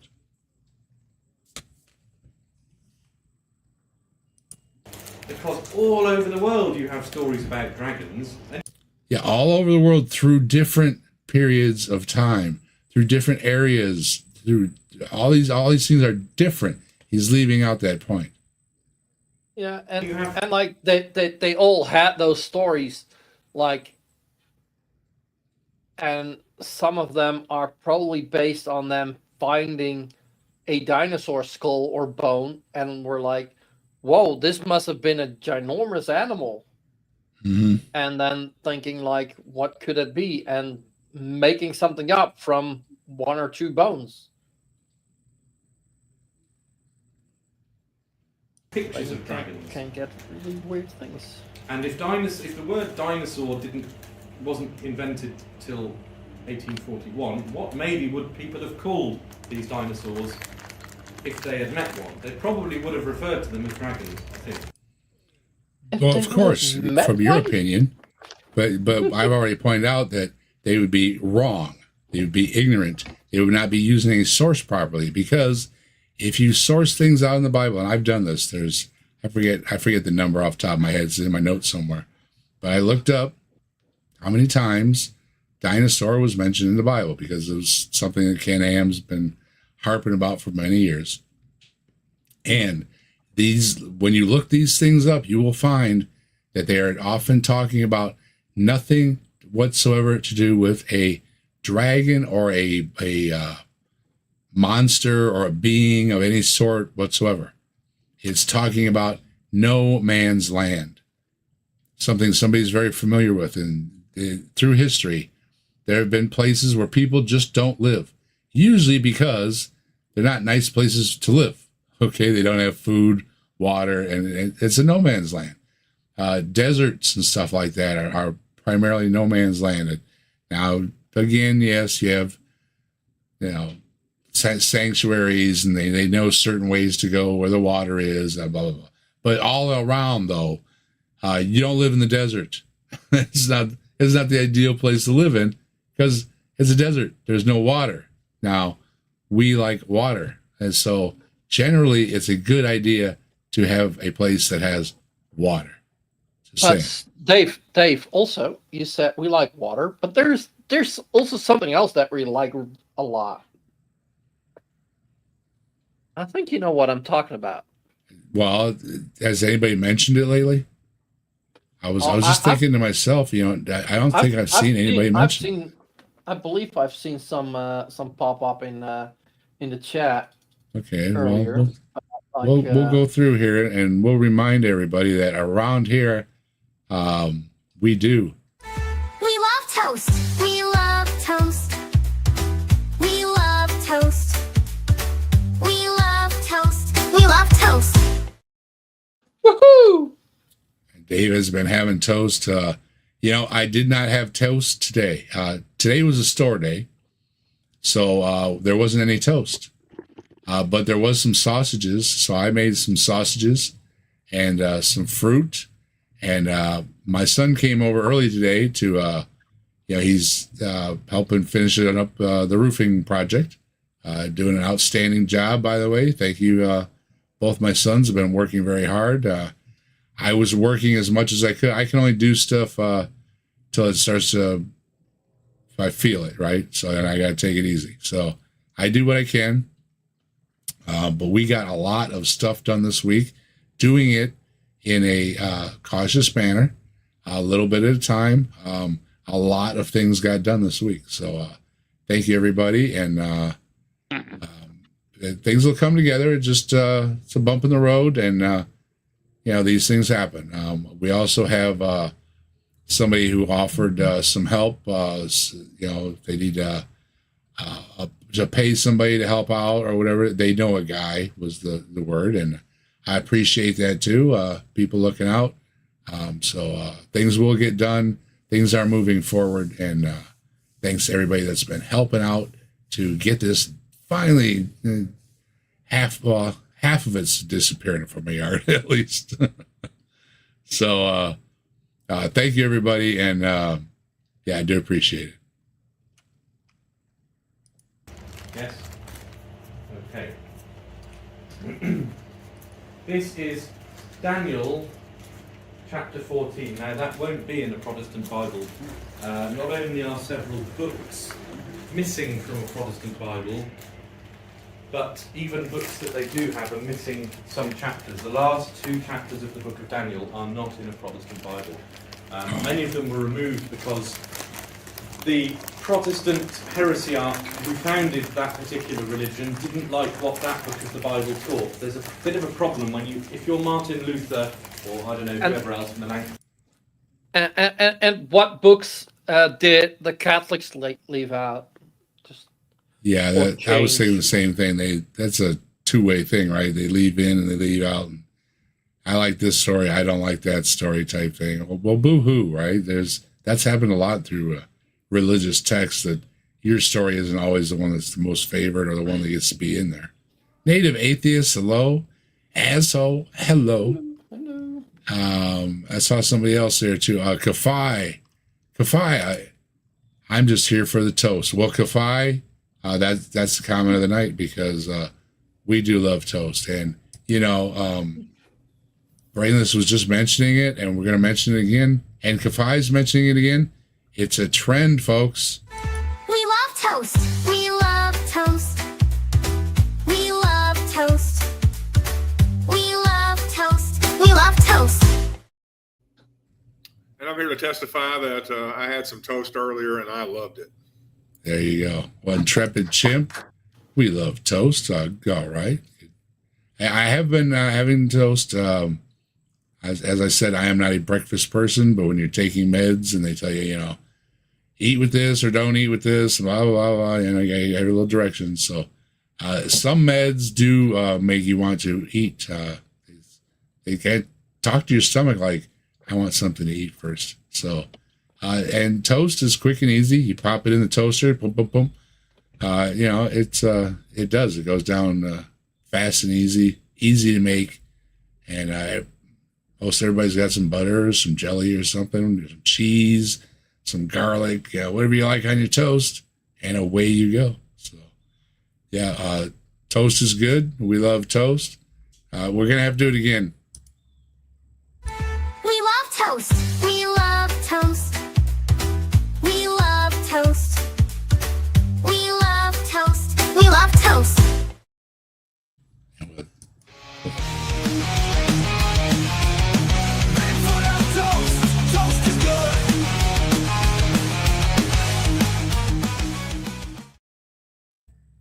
Yeah, I hope everybody OD'd on the toast.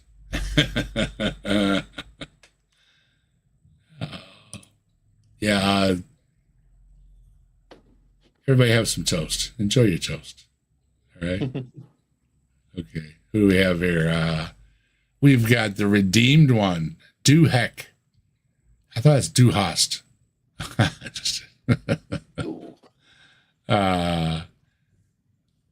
yeah, they folks agreeing that yeah, we enjoy toast.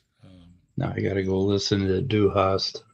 So Do host. Do host, mish. It's one of my favorite drinking songs at a certain stage of my drunk. Yeah. You know, I did a little digging around, and it looks like there's not that many dinosaur fossils that have been discovered in Israel and the Levant in that area. So it's like everybody says, "Oh, it's a dragon. It was a dragon," but no, you don't get those kinds of fossils. There's a few marine, dinosaur fossils, or actually not the ones that were around during dinosaur times but weren't really dinosaurs. Those kinds of fossils, marine fossils, and maybe an ankylosaur here and there, but nothing that you can just like scan on the surface of the desert floor and say, "Hey, dragon," So I think they're just really barking up a silly tree all around. Credibility crashing to the floor. Could be any sillier than a magic zoo boat, but it's possible, I guess.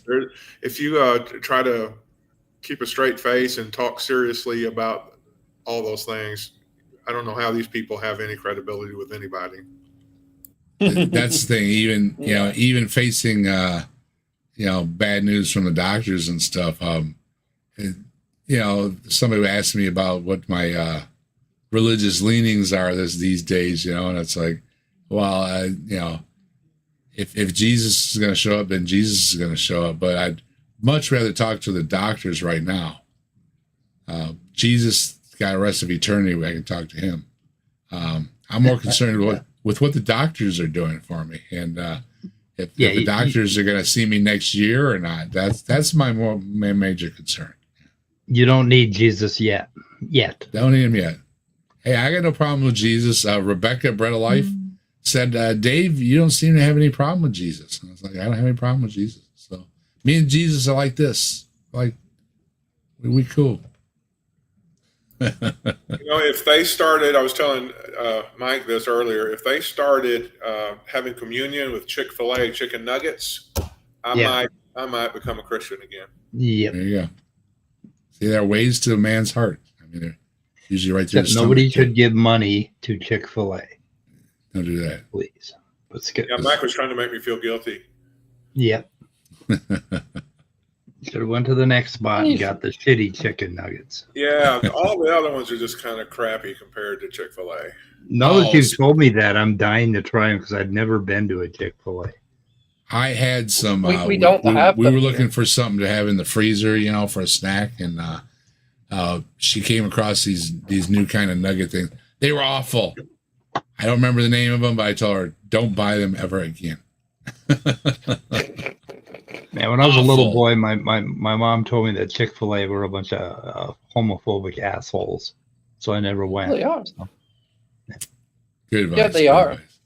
But then again, like that might not be the case for like Amazon, but like Amazon works its workers to death. So yeah, that's true. Then I use Amazon daily almost. Any of these guys, and you say sola scriptura, we can only believe it if it's in the Bible. If it then turns out that there's a book in the Bible which teaches this thing you say isn't true, you have to remove that book. So, for instance, 1 Maccabees and 2 Maccabees are missing from a Protestant Bible. What do you find in Maccabees? You find them after the battle praying for the dead and offering sacrifice for the dead, which is something that Protestants don't do and don't believe in, but there it is in the Bible. What's a Maccabee? So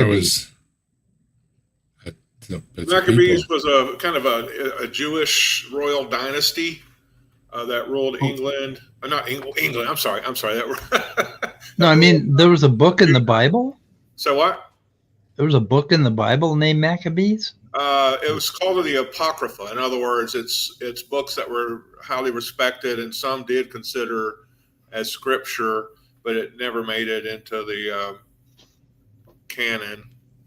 Okay. Or it made it in there as Apocrypha, and then the Protestants just left it out. But yeah, it contains a lot of the Jewish revolutionary history when they revolted against. I forget the name of the guy. You'll just have to look it up. Maccabees, Maccabees, I think is how you spell it.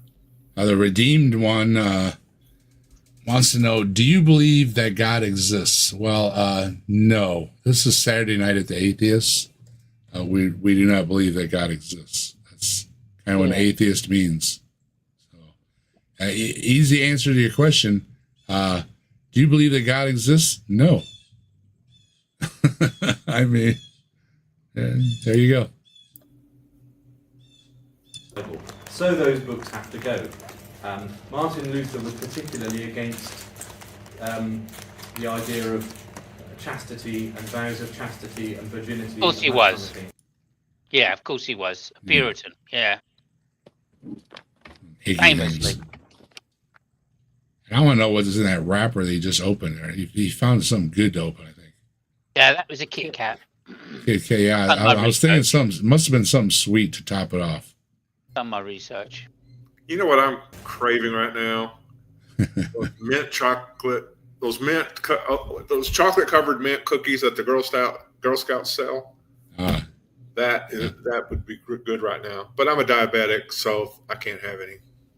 Toasted. I'm gonna go get myself a Kit Kat just to make sure. God or gods in when I general. open it. It's the same thing. Redeem. This is Saturday Night at the Atheist. We discuss here many times what an atheist is, and an atheist doesn't believe in God. And that's about the end of it. So Any God. But if you mean kind of a basic, pick one. Abstract theistic God, there's still, most of us, I think, would say there's no real evidence for that. We need a reason to believe that's true. No, we're atheists. So what? No, we're atheists.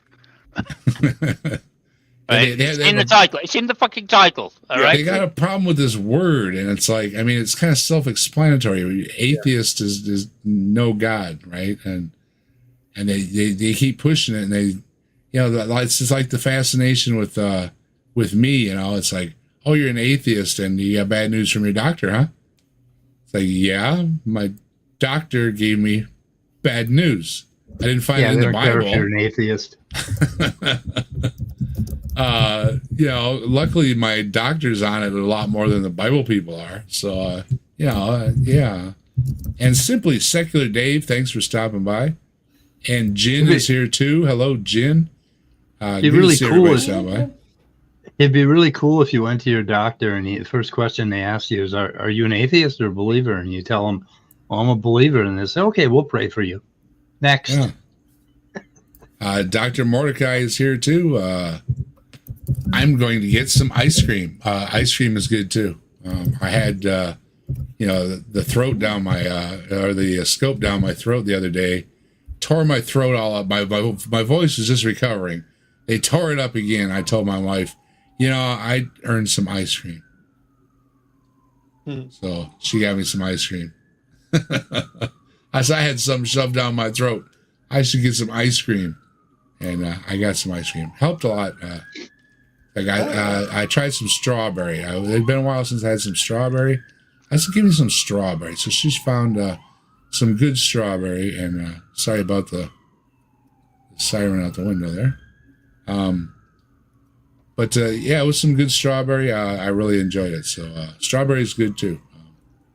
I'll take all the different ice creams. As long as they aren't the pieces in there, because especially when you're trying to soothe a sore throat, you don't want any pieces in your ice cream, So for people who like pieces in your ice cream, spare me right now. Let's just talk about soothing ice cream for a sore throat, because you don't want no pieces in there. Okay. Yeah. And the trusty ape, if I didn't say hi to you, hi. Always good to see you. We've got Skeptic Philosophy in here too. Good to see you. If I mentioned your name and I forgot, remember that Dave is on drugs. So I have been putting off my prescription until I wrap up tonight because I don't want to get goofy on everybody. I know a couple times I've gotten goofy, and it's the drugs, and especially the one I take at 9 o'clock. So tonight, she's got the cups labeled here, and she bumped the hour on them all a little bit. So to make sure that I'm not high and goofy while I'm doing my stream tonight. Just for you folks, I'm risking my... No, I'm not risking my health. I should say that. I adjusted my schedule an hour different, okay, to accommodate y'all. And because I don't want to make anybody worry about me drifting off into Never Neverland. And speaking of Never Neverland, Kafai knows all about it, right, Kafai? Sometimes you skip off into Never Neverland, and it's not a good time. So tonight will not be that way. And let's see. Somebody's talking Redeemer. Okay, good. Because I didn't feel like it. And yeah, it's always a pleasure to see you. Ape, always rooting for you. Hang in there. Okay. He thought everybody should marry, and you shouldn't have nuns, and you shouldn't have priests, and so on. And yet you have the advice of It sounds like Luther to me. Yeah, it sounds like Luther, yeah. Yeah, very odd. Yeah. I mean, let's face it, thought there shouldn't be priests, but popes? Oh, that's fine. He went to see the Pope regularly, apparently. Yeah, that is a little odd. Okay. It doesn't make any So sense. the Epistle of St. James has to go. I mean, he himself had a big problem with chastity, which explains a lot of what happened with him. We won't go into that now. The point is very interesting. Daniel 14. There was a great dragon in that place, and the Babylonians worshipped him. And the king said to Daniel, Behold, thou canst not say now that this is not a living God. Man, did he bring like his entire groceries with him? He's back to another. That's a packet of crisps. Maybe he's husking corn. He's run out of cheese. He's run out of ready salted. He's run out of like salt and vinegar. He's on ready salted now. I can tell by the way the bag is crinkling because they quite often have bigger crisps. So yeah, just technically to fill in on that, that's ready salted. Well, like if he had the munchies and he stopped by, okay, and he bought a bag of chips and a pop, or like you do at a carry out. A lot of us have done it. Yeah. You buy this garbage and you stuff it in your face and it's gone in a couple minutes. He's digging though into at the bottom of a bag, like he's got a full grocery list of garbage that he brought to this event. No, there's a to bar eat in the there, microphone. And then he sat by the microphone. Well, there's a bar. There's crisps on tap. I mean, is that what he's? Okay, Yeah. I didn't think of that. All right. So he's crisps on tap. Crisps and Kit Kats. That's generally what you find in these places. Well, yeah, okay. And peanuts, but I haven't heard any peanuts yet. Yeah. Anyway, I'm listening intently. I just wanted to say this at this point. I wonder what ye oldie book they're reading from, particularly which version of Kant's the Bible say X, Y, or Z. Yeah. That's even farther at the bottom of the bag. I think Brad would be quite happy watching this. Adore him, therefore. By the way, Daniel is showing to the Babylonians, I worship the living God. Living God means the one that actually exists. The one that... Yeah. Does he got a heartbeat? Daniel is showing the God that really exists, and your God doesn't really exist. Come on, dude. That means in ancient Babylon, that meant the one that actually exists. That's the literal translation of living. That's the oldest game, isn't it? My God can beat up your God, right? Absolutely. It's the oldest story told. Yeah. Lame. It's really alive. And in fact, this is just an idol And I think in the temple they left food out every night, and in the morning it was gone. And they say that proves that it's a. And Daniel catches them at it. And of course, the priests of the temple are removing the food. Of course he does. Oh, he gave up a secret. Of course, Daniel catches them, right? Nobody else, right? And also that means that Daniel got access to the ziggurat, which is a sacred place, which only the priest had access to. Mm-hmm. So how did Daniel? Oh no, it's made up, isn't it? Shit. Sorry. Carry on. So he catches them at it and he says, "There you go. I told you it was just an idol. It's not a real thing. It's an object." and they hanged him for it. Of course. Because well, what the fuck are you doing in the sacred places? So obviously they threw him off the top of the ziggurat. So. Hey Tori, how you doing? Good to see you. His gristle like plates of iron. He's a big. Said, I adore plates of iron. Which is something that probably I had to skip a little bit. I hit the button. In the Bible. So those books have to go. Martin Luther was particularly go. Him, and the king said to Daniel, "Behold, thou canst not say now, this is not a living God. Adore him, therefore." By the way, Daniel is. I'm lost though as to why he has such a bag of munchies if it's a bar. It's still, what they have at bars. Yeah. Munchies. Yeah. People that drink often like to eat crisps. And if Yeah, but especially aren't they, like, in a bowl? you can't smoke in pubs anymore. So, Yeah, that's true. back in the day, that you'd be smoking and going, yeah, oh fuck that, you fucking nutter, come over here, I'll fucking show you. Wait, Tracy, that'd be all that going on. But these days, I'm not that opinionated, but I think anybody who eats on Zoom or YouTube ought to be taken out and shot. It's a problem I have too. Hello, Robin.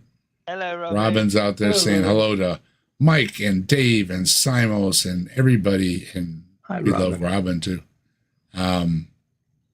Yeah, I have an issue with it too. I said, hey, I'm streaming it, 5 o'clock on Saturday Night Atheist, and every week it's at 5 o'clock, and so I had to tell myself, I should probably have something to eat like about 4 o'clock, because otherwise about 5 o'clock or 6 o'clock, I'm going to be hungry, then I'm going to be... if you're streaming at 5, you don't want to have supper at 5:05. Right. So I had common sense. So I had something to eat about 4 o'clock, and then brushed my teeth and went and did my show. Then afterwards, my wife said, would you like me to make him maybe a sundae after you're done streaming? I could have the nice cold on my throat, as I was mentioning earlier. And I said, well, that would be lovely to have a nice shake after my stream tonight. So plan these things out, and yet these other gentlemen here are scarfing on crisps through the whole thing, right in the microphone. They're posting it on YouTube, and it's like, didn't you put any thought into this at all? I mean, just minuscule, none whatsoever, right? Okay, just double checking. Maybe I should. Just saying. Showing to the Babylonians, I worship the living God. Living God means the one that actually exists, the one that's really alive.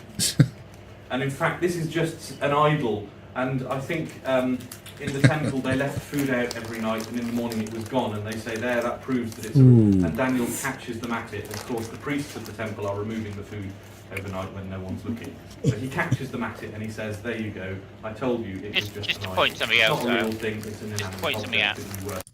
Just to point something else out, one of the things they used to do was, people used to make these. They had to give this sort of tax payment to the temples, and that would get redistributed to the poor and the workers. More often at the workers, because the temples owned quite a lot of the land, and they employed the people to work on the land, so they would pay them with the donations. Well, my hopes have all been dashed. I mean, when you left the cookie out for Santa Claus and you thought Santa Claus actually ate that cookie and left you the crumbs on the plate, and it turns out that Santa Claus didn't actually eat the cookie. No, That was me. Oh man. I used to get up after going to sleep. When I heard my parents go to sleep, I'd get up, creep downstairs, and eat the cookies. And I thought I was being ever so clever because my other brothers would get up in the morning and go, "Oh, the cookies are gone. Look." And my mum would go, "The cookies are gone, you see?" And I'd be sitting there grinning my ass off, going, "Yep." Oh, dear. Fun times. So then the king said to him, "Well, how about this one? We worship this god. This is definitely living." And he shows him a dragon.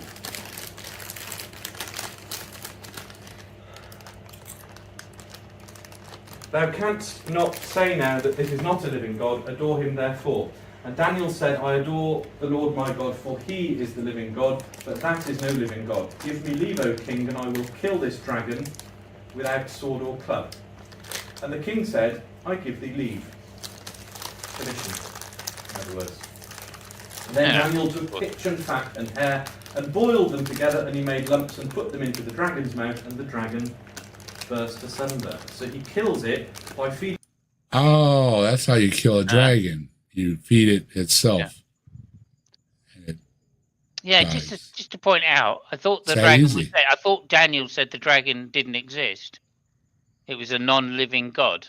So, what burst asunder by putting something? What inanimate object bursts asunder when you put in some sugary stuff into the mouth? I think this whole story's falling apart a little bit. I'm having my suspicions that Daniel was No. actually just a con artist. I think you letting on more than you know about this video, Simos. Oh, damn. Okay. It has ulterior motives, and none of them are what's on the surface that they thought it was at all. No, it's an Illuminati taking over the world with some secret religious cabal thing. It's far beyond anything we've ever strived for on Saturday Night at the Atheist. I mean, we are digging deep here, very, very deep under the surface of the Vatican and everything, trying to get the answers to these questions. And not to give it away too much, but we might be digging under some pyramids next week. I've got a video. I wasn't sure I was going to look at it this week or not. I thought, no, it's more important to finish off this series. But next week, I think we're going to look at this. This woman has some ultimate secrets about the pyramids. I think are going to blow our world wide open. Simos, I really hope you're ready for it. Next week, it might be a brave new world next week. So just a heads up there. Better do some acid then, just in honor of Aldous Huxley. I have to ask my doctor. Doctors tell me I can't take anything unless I check with him. So I thought it would be funny. Hey, Doc, can I smoke a joint? Absolutely. Somebody's joining in the chat named Eternity. What's up, Eternity? How you doing? Thanks for stopping by. Well, I wouldn't say that exactly, but well, whatever. I try to be nice to everybody. Even the redeemed one. Teleological arguments. The order and design is that triple underscore of the eternity? cosmos demand that there be an intelligent mind or is it behind dunder? it. The order and design of the cosmos. Well, see, right there we're going to go to Peter Atkins, and Peter Atkins says the universe seems to be designed for a lot of rocks. So, yeah, lazy mind, redeemed one, lazy mind. Yeah, it doesn't seem very.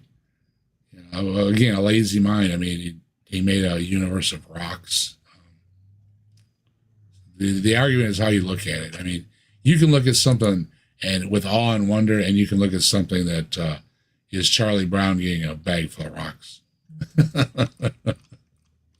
And, nobody wants a bag full of rocks. So, although there are some rock collectors out there, they're overjoyed to get a bag full of rocks. So, it's all how you look at things, really. It hairballs dipped in fat, so it's going to think that they're delicious and eat them, and then it dies. Next. even though it's not real and doesn't exist. And that doesn't happen. Yeah. But he quietly, instead of saying, "Well, this is a bunch of nonsense," he goes real quiet. See, he uses authority, and then he moves on to the next thing. So it actually has some like authority to it, even though it was utter nonsense. He gave it some authority. This is from Job. Job. Job. Not Job. Oh, let me guess. It's about the behemoth. Renowned for being one of the most stupid people in the Bible. Yeah, Job's not too. He's not too smart. Yeah. His whole family gets screwed over, and he's like, "Thank you, God." And it's like, "What are you, an idiot?" You know? Yeah, but God, why'd you do that? Don't fucking ask me why. Yeah, how dare you? Yeah, Job was a righteous man. It says there are no righteous people, but Job, it says, was a righteous man.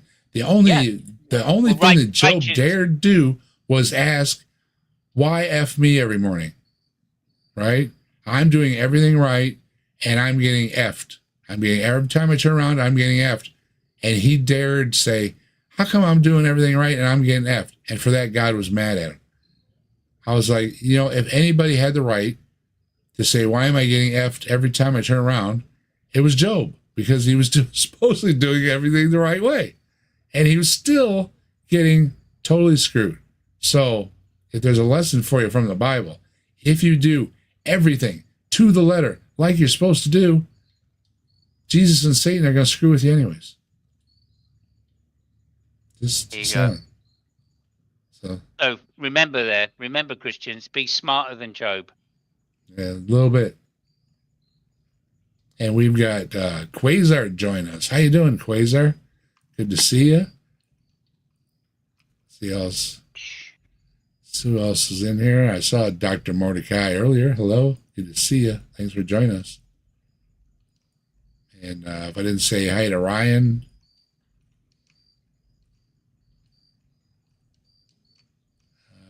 Hello, everybody. Just wanted to double check the chat real quick. Check in with everybody. How's everybody doing? Hope you're having a good one. We got any Christians in the chat that we can persecute? Oh, yeah. There's at least two. At least two. Okay. That seems to be, yeah. I love that. Love that. Okay. Eternity. And crisps, too. God says to him, "You've got no business complaining. You don't understand my intention or what I have in mind. Where were you when I made the world?" Oh, good comeback. Yeah, see, there it is. How dare you question me? Where were you? I'm God. How dare you question me? Could have cleaned the place up a little bit in the meantime. Yeah. Where were you when I did all these things? Down the pub. He says, "Look." Yeah, apparently. Down the pub? You were down the pub when I made the world. Yeah. Darn it, I keep hitting the... "All these things I created, behold behemoth, and in moist places. The shades moist cover his places? shadow. Did he say the moist willows places? of the-" Yeah, moist moist? places. Yeah. Oh, okay, interesting. Now, I've done a video on Behemoth. And Behemoth, the fascination with Behemoth seems to be with its tail. And they associate the tail to a member. Dave, calm down, because we're going to get more specifically to that in a minute. So I don't want you to spoil it just now. Okay? Right. He's going to mention it, and then bang, you've got him. Okay? All right, here we go. "Brook shall compass him about. Behold, he will drink up a river and not wander, and he trusteth that the Jordan may run into his mouth." So he lives on the riverbank, underneath the trees. Sounds reasonable. Underneath the trees, because he's a huge dinosaur. And Bony he's out. not a meat-eating animal. He eats grass, but he's Eats so grass. big that you wouldn't be surprised if he drank up the whole river. Yeah. But he's so big, he's hiding under the roots. He's so big, he's under the trees. He's under the trees. Under the trees. Lives on the riverbank, Okay. under the trees, Here we go. and he drinks a lot. And he can drink up the whole river with his mouth because it's so huge. Well, you wouldn't be surprised. He's never done that, you understand? But he you could. wouldn't be surprised. You wouldn't be surprised if he did that. No, No, it evidence wasn't. he's actually could drink a river.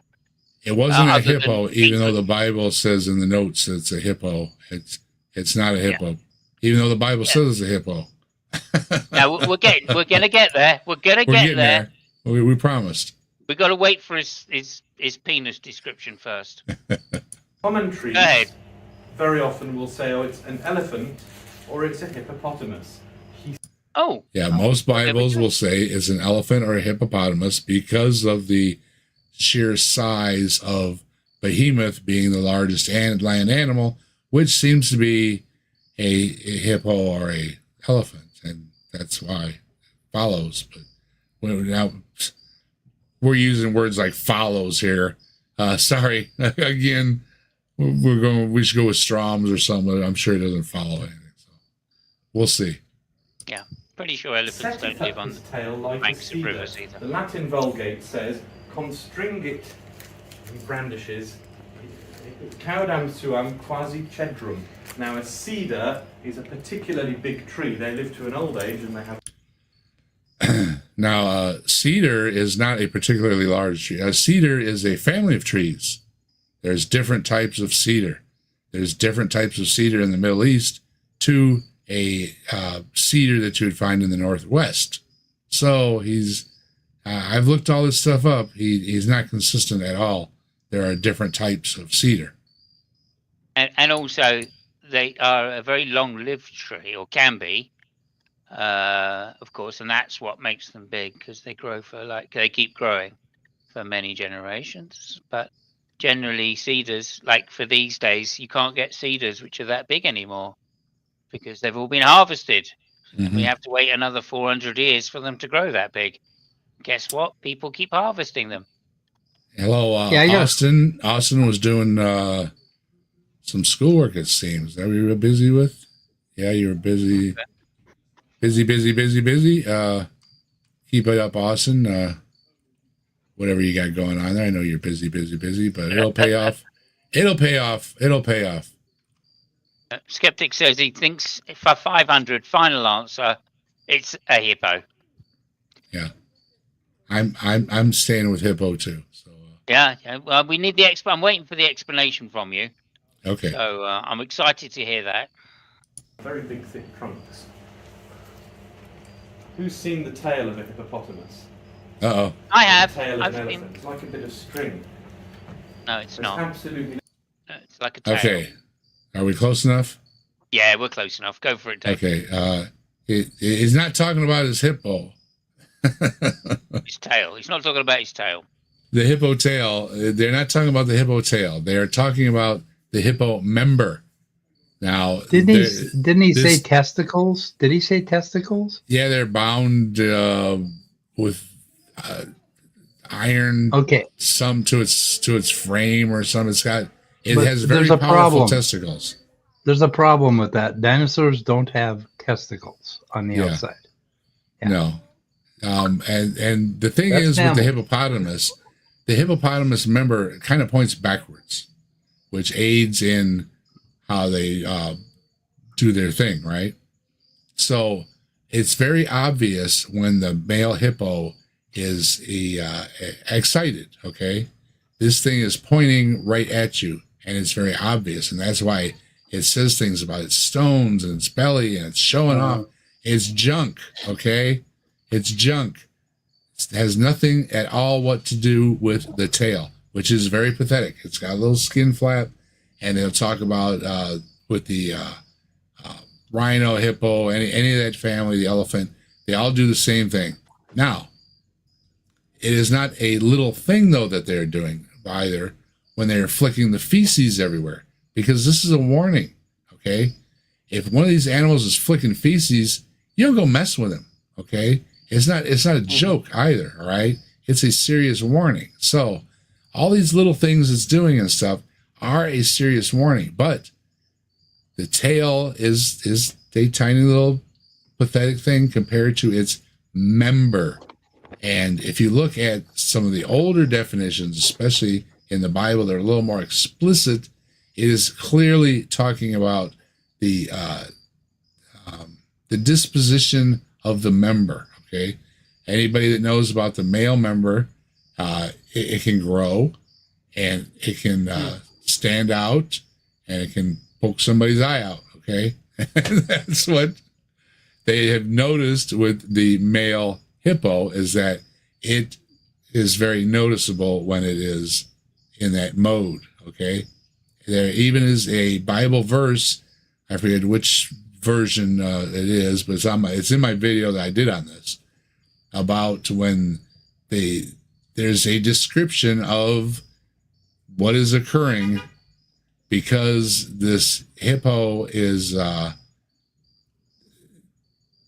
horny. Okay, and you don't mess with them. All right, like you shouldn't mess with anybody that's in that mode, especially a wild animal type thing, right?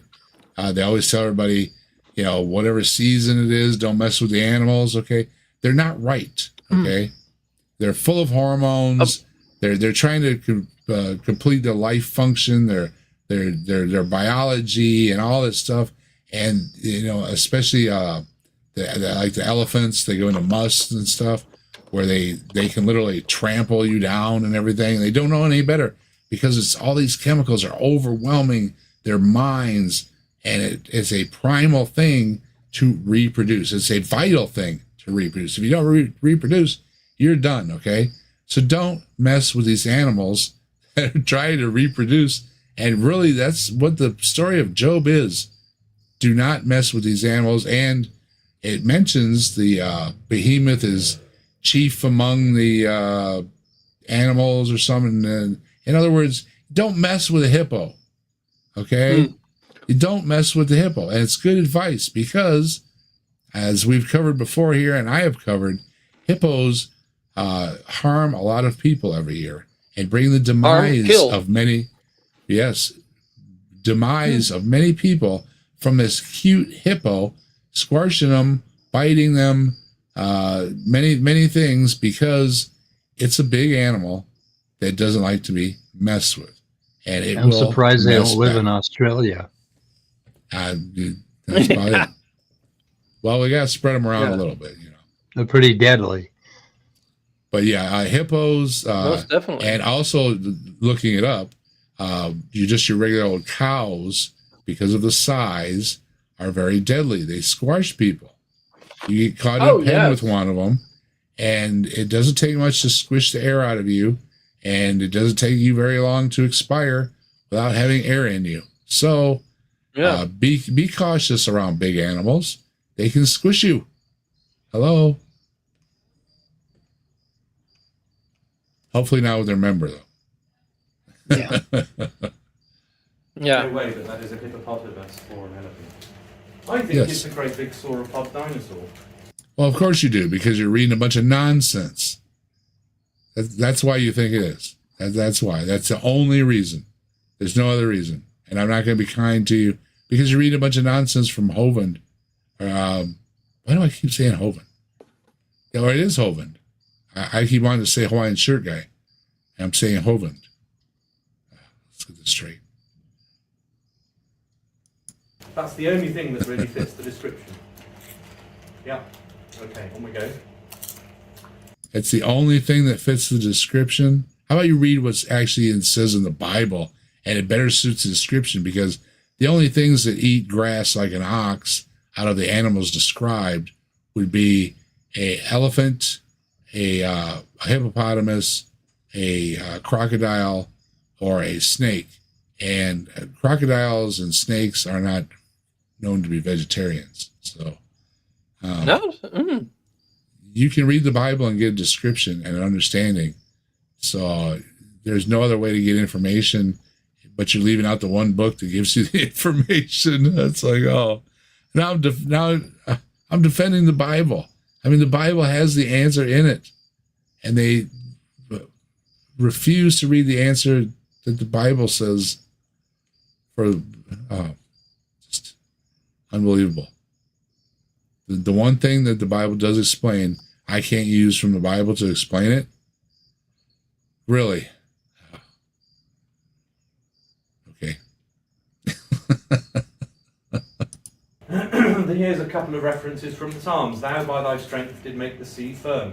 Thou didst crush the heads of the dragons in the waters, says Psalm 73.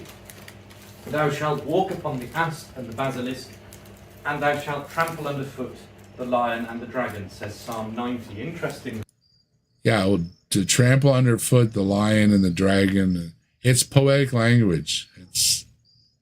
That's what the Psalms are. They're poems. Some of these modern translations, whenever it mentions dragon, they render it as snake or serpent. Well, there is a sort. Why? Because the other definition in the Bible is serpent.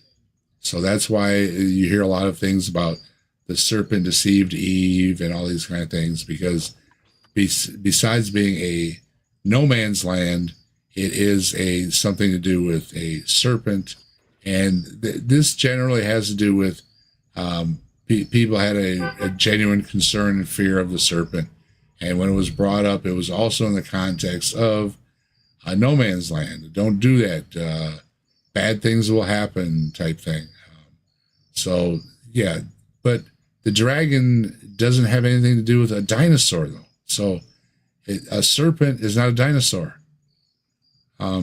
You're not, no matter which way you go with this, you're not helping the argument that it is speaking about a dinosaur, because it is not, and it's certainly not speaking about a sauropod. Sort of superficial similarity, but notice it says the asp and the basilisk. Those are actual snakes, and it names them. So it named some snakes. Ooh. Not dinosaurs. Not dinosaurs. But one of which isn't a snake, by the way. So I'll give that to you. Okay, we'll forget it. Forget everything else. Okay, it names some snakes. Again, there's a good warning to warn people about some snakes, especially if they're poisonous or constrictors or whatever do you some harm. There's good reason to write about and warn you about these animals. But it's not dinosaur. Not a dinosaur. And it says a dragon. Is Psalm 90 the one in Compton? It is the one in Compton, exactly, yeah. Again, the Psalms are not, they're poetry. They're songs. Yeah, they're Psalms. They're interpretive, you know. You can't take them literally either. So, bad example. Super aspidum et basiliscum ambulab. Oh, okay. Yeah.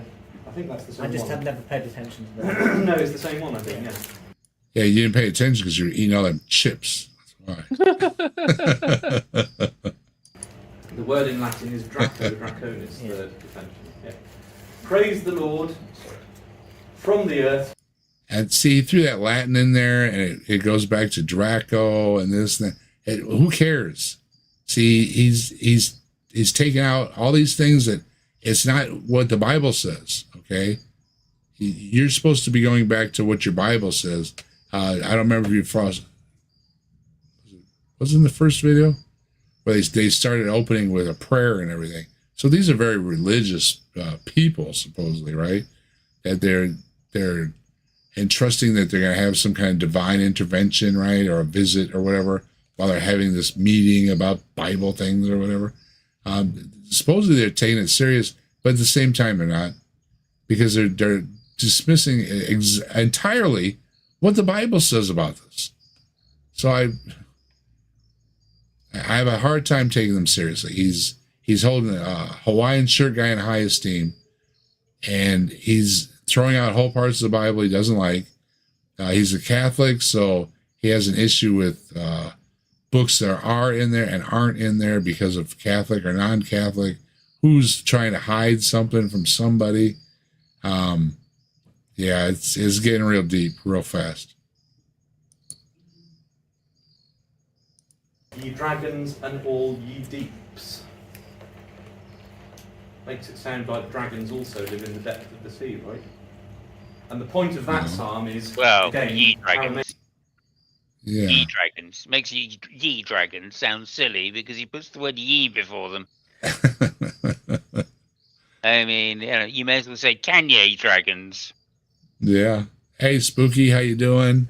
Mark, how you doing? Eric Mark is here. Org is stopping in. Bunch of folks. Hey, how you doing? Good to see everybody this evening. Hello, everybody. Amazing God is, he's the only one who could have done this. He made everything, including Yeah, there you go. It's the only one. It's the only one that could have done it. Yeah. Because he did everything. Good for you. There you go. including the dragons. On we go. Dragons. Yeah. So Could have were done the it. dinosaurs on board the Ark? Yes. Right. Yeah. Next. Oh, there we go. Talking There we about go. the Ark. Proof positive. Were the dragons on the Ark? Yes. Just like Bigfoot. I got to know this question. Weren't they already extinct by then anyway? Okay, no. Dinosaurs and men lived alongside one another, and when you say that to a modern person, it blows their mind, and they'll either go insane or they'll just collapse laughing at you. Yeah. Yeah. It blows their mind with how stupid you are. Well, it also blows my mind that, that he thinks that people will go insane when you tell them that dragons and men live together. Their minds are blown. I mean, they're just blown. They go insane on the spot. Quite clearly. 65 million years went by in just a flash, and we missed it. Or it could be one or the other. Not sure. They either go completely insane or they laugh at you. Yeah. And you can't tell the difference between those two things sometimes. I'll take the latter for 400. I'm just saying. Sometimes they seem very similar, those two things. There you go, Dave. Dave's gone insane. There we are. Yeah, it's all people have been saying there's something wrong with my head, and it seems they were right. So I got to be a little humble. I mean, if they would have cracked open my head and they wouldn't have found anything, then I'd have something to say. I'd say, see, there we go. They cracked open my head and they didn't find a dang thing. But no, there was something there. What a bummer. Have a look at this. This is the grave. It's in Carlisle Cathedral. Bishop Bell died in 1496. Yo, Bishop Bell. Oh, just take that date into consideration. 1496. Okay? Yeah, okay. Go ahead. Oops. And they have very big, thick trunks. Caudam suam quasi cedrum. Now, a cedar is a particularly big tree. They live superficial similarity, but notice it says the asp and the basilisk. And when you say that to a modern person, it blows their mind, and they'll either go insane or they'll just collapse laughing at you. Have a look at this. This is the grave. It's in Carlisle Cathedral.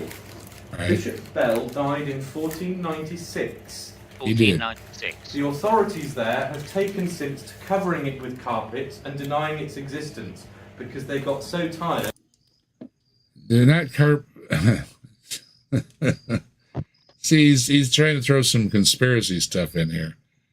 Because of its position and everything, and because of the wear on it, yes, there has been some wear on it because of the carpeting and its location and everything, and they try to restrict it by covering it so that people aren't wearing it out prematurely, because apparently you just can't move a grave around, right? So, yes, but it's not, there's no ulterior motives to it. It's not, they're doing it because it's in a bad place, and it's been there for a long time. It's got a lot of wear on it, and ultimately, the things he's going to cite are more creationist garbage about, see, it's a dinosaur, when most of the things that are on this are not dinosaur, they're mythological. Yeah, well, also, just to point out, I'm sure this is fairly obvious, but nonetheless, got to point them out to it. So, and the dinosaur bones, in inverted commas, the anatomy of some of these dragon bones hadn't even been discovered by 1496. People had absolutely no idea that dragons were real in the sense of being dinosaurs. They might have thought dragons were real in the sense of, flying beasts that breathe fire, etc., etc. But they had no idea about dinosaurs being around in the flood times. So the very thought that they could be drawing these dinosaurs themselves, right? The only way they could do that is if they saw them, right? That's the only way they could see. That's the only way. And I think if they were around in the 1500s, we'd have a slightly better drawings than some kind of copy of a mythological beast.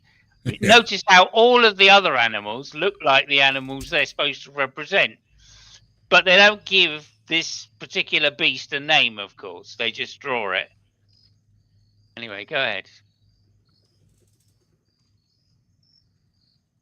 Of the constant stream of people, including tourists from all over the world, wanting to see the dinosaurs on his grave. Certainly. There we go, look at that. Some of these, just for comparison... If they wanted to hide it, they would. If they wanted to hide it, they would have just grabbed an angle grinder and got it off of there. Same way, it might not be. It might just be a picture badly drawn. That's clearly a bat. Can we agree? Clearly. Yes. And No, that is clearly fire. a fish. No, And that's a shark. dog. And that's a bird. And the funny thing is, for this guy having a fancy grave with engravings around it or whatever, they aren't done very well. I mean, it's like all of the pictures are terrible around it. It's so he's not like, well, look, granted, this isn't the best one of the dinosaur, but this is a really good one of the other ones. The other ones aren't that good at pictures either. I mean, he says, now granted, this is a bat, but it's not a great bat. I mean, none of the pictures I think are great pictures. So. I hate to because say they this, didn't get a professional. It was just like their kids. Just they knew someone. Yeah, that's what it looks like. Northern Europe, not famous for its art at this period in time.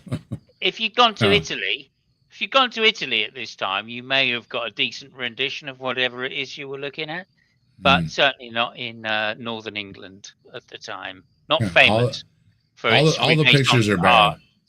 Yeah, all the pictures are bad and could be from anything, from anybody's perspective, what exactly it was or what they were trying to, project in the image or whatever or something. It is totally lost because they are really, really bad pictures. So. Also, I don't see any pictures of men in the background at all. Yeah. Go. What are these two things here? Have a good old look at that. Yeah. What on The earth badges. could they be? The badges. Now you can see the brass is rather faded. I mean, it is after all 500 and something odd years old, right? Yeah. But those are clearly two dinosaurs. And this thing down here might be as well. You can't really see the head of it, but it has teeth and it has a sort of spiky crest on top of its head. What is he talking about? Difficult to tell. It's what is that clearly thing? a dinosaur.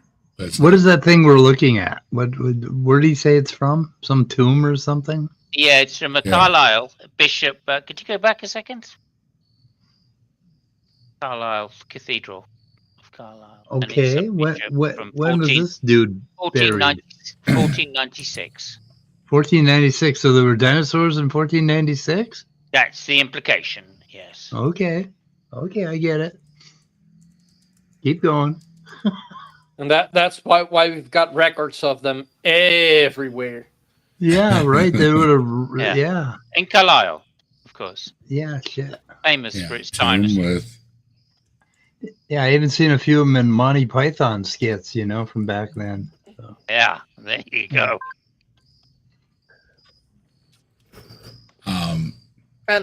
And just it is the brass engravings on the tomb of Bishop Richard Bell, died in 1496 in Carlisle Cathedral, England, which depicts two creatures with long necks and tails that resemble sauropod dinosaurs. Its tomb contains depictions of the bishop, like a dog, a pig, an eel, and other things around it. Now, one of the explanations is that he could have found a dinosaur skeleton, and it might have been depicted as part of his life, and it might have been why it was there. Now, the problem is the exaggeration of the size. It is not anatomical to a real creature. So there's a lot of discussion whether it's a real creature or not. But there is something that this guy was some kind of a naturalist, and that at some time they could have been exploring a dig that wasn't well understood at the time. Dinosaurs were not well understood at the time. And it is possible that he had some access to, a bunch of bones that were all wound up together. Now, the problem is with any of these ones is that the neck engaging with each other is too much neck. There's too many coils. It's not a real neck. So no matter how they try to spin it, even if this was somehow a real being, as far as anatomically goes, it couldn't have been an actual being that was alive because of how many times it coils around the other neck of the other being, and the two of them would have way too long a neck to do these things. Yeah. And it's not real. And I'm going a wild theory that I'm throwing in. We're talking about Northern England. He could have traveled a bit. He could have gone further north. Maybe it's a depiction of Nthi. And if you look at the illustrations, is that so far fetched? No. Could be that he wasn't intrigued by that. There were people that lived on Hadrian's Wall, which is not far from Carlisle, from Africa. Right? There were Africans that served on Hadrian's Wall, so it's not far-fetched to think that there may have been some stories passed down generation to generation of such things as giraffes or elephants. Yeah, and all those the African stories things getting mixed up. Yeah, that's also a good explanation. Yeah. There's only one picture that I looked at that could be a brontosaurus, but it has the wrong kind of hips.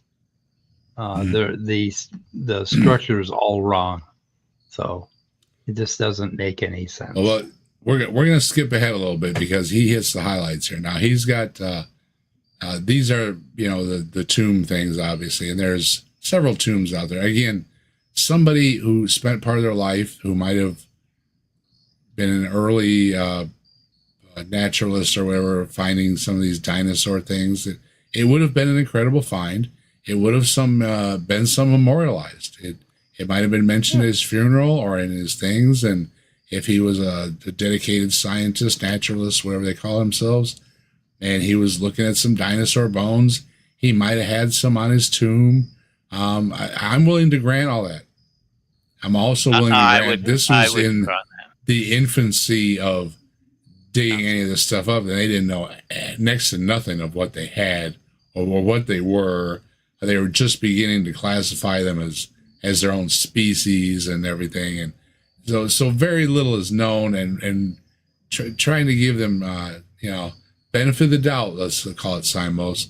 They surely didn't know much about what they had, so any information they gave out was probably wrong.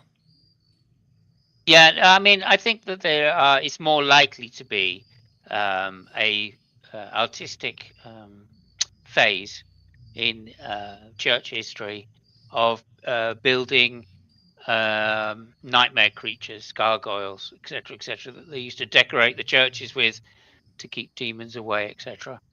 And I think that that's much more plausible to think that these are mythical creatures which people have invented in order to scare children with, effectively, and then they've come into art as a result of it. I think that's much more plausible than just saying that they discovered some kind of creature that they put it back together to think that it might have looked like this. I think that these, if anything, are just tales from the Bible, imaginings from the Bible. And let's face it, that's exactly what a lot of art in Europe is all about. It's just representations of Bible stories. Go back to 1300s in Italy, and they illiteracy was by far the dominant state of most people. 99% of people, or 95% of people, were illiterate. They couldn't read, so they couldn't. So there's no point in writing anything down for them. So the Catholic Church used to make pictures of everything: stained glass windows, murals, frescoes, etc., etc. Very, very common all throughout the church, including, I would say, the Anglican Church as well. And that was a way to explain the narrative and the stories to people that couldn't read. That's a much more plausible, naturalistic explanation as to why some of these things are. Yeah, it doesn't breathe fire. I mean, what kind of fun is that? And like I said, we're gonna have a half hour left.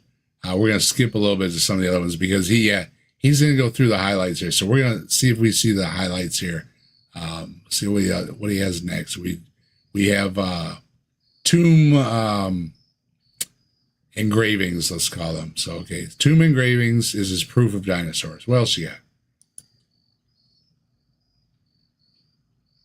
Here's the Stegosaurus. Now, I think Wikipedia and various other people will tell you, oh, no. What you're seeing is really a lizard, and those are just leaves behind it in the background. Okay, they have a great explanation for this. They think it's a rhino in this picture. It's a pygmy rhino. The plates are not attached to it. The tail is not the right size. The what is it? They don't. It has ears, but they don't. But they aren't depicted or are depicted as ears or something. There's too many wrongs with this image, biologically, to be a dinosaur as he's claiming. Now, it's obviously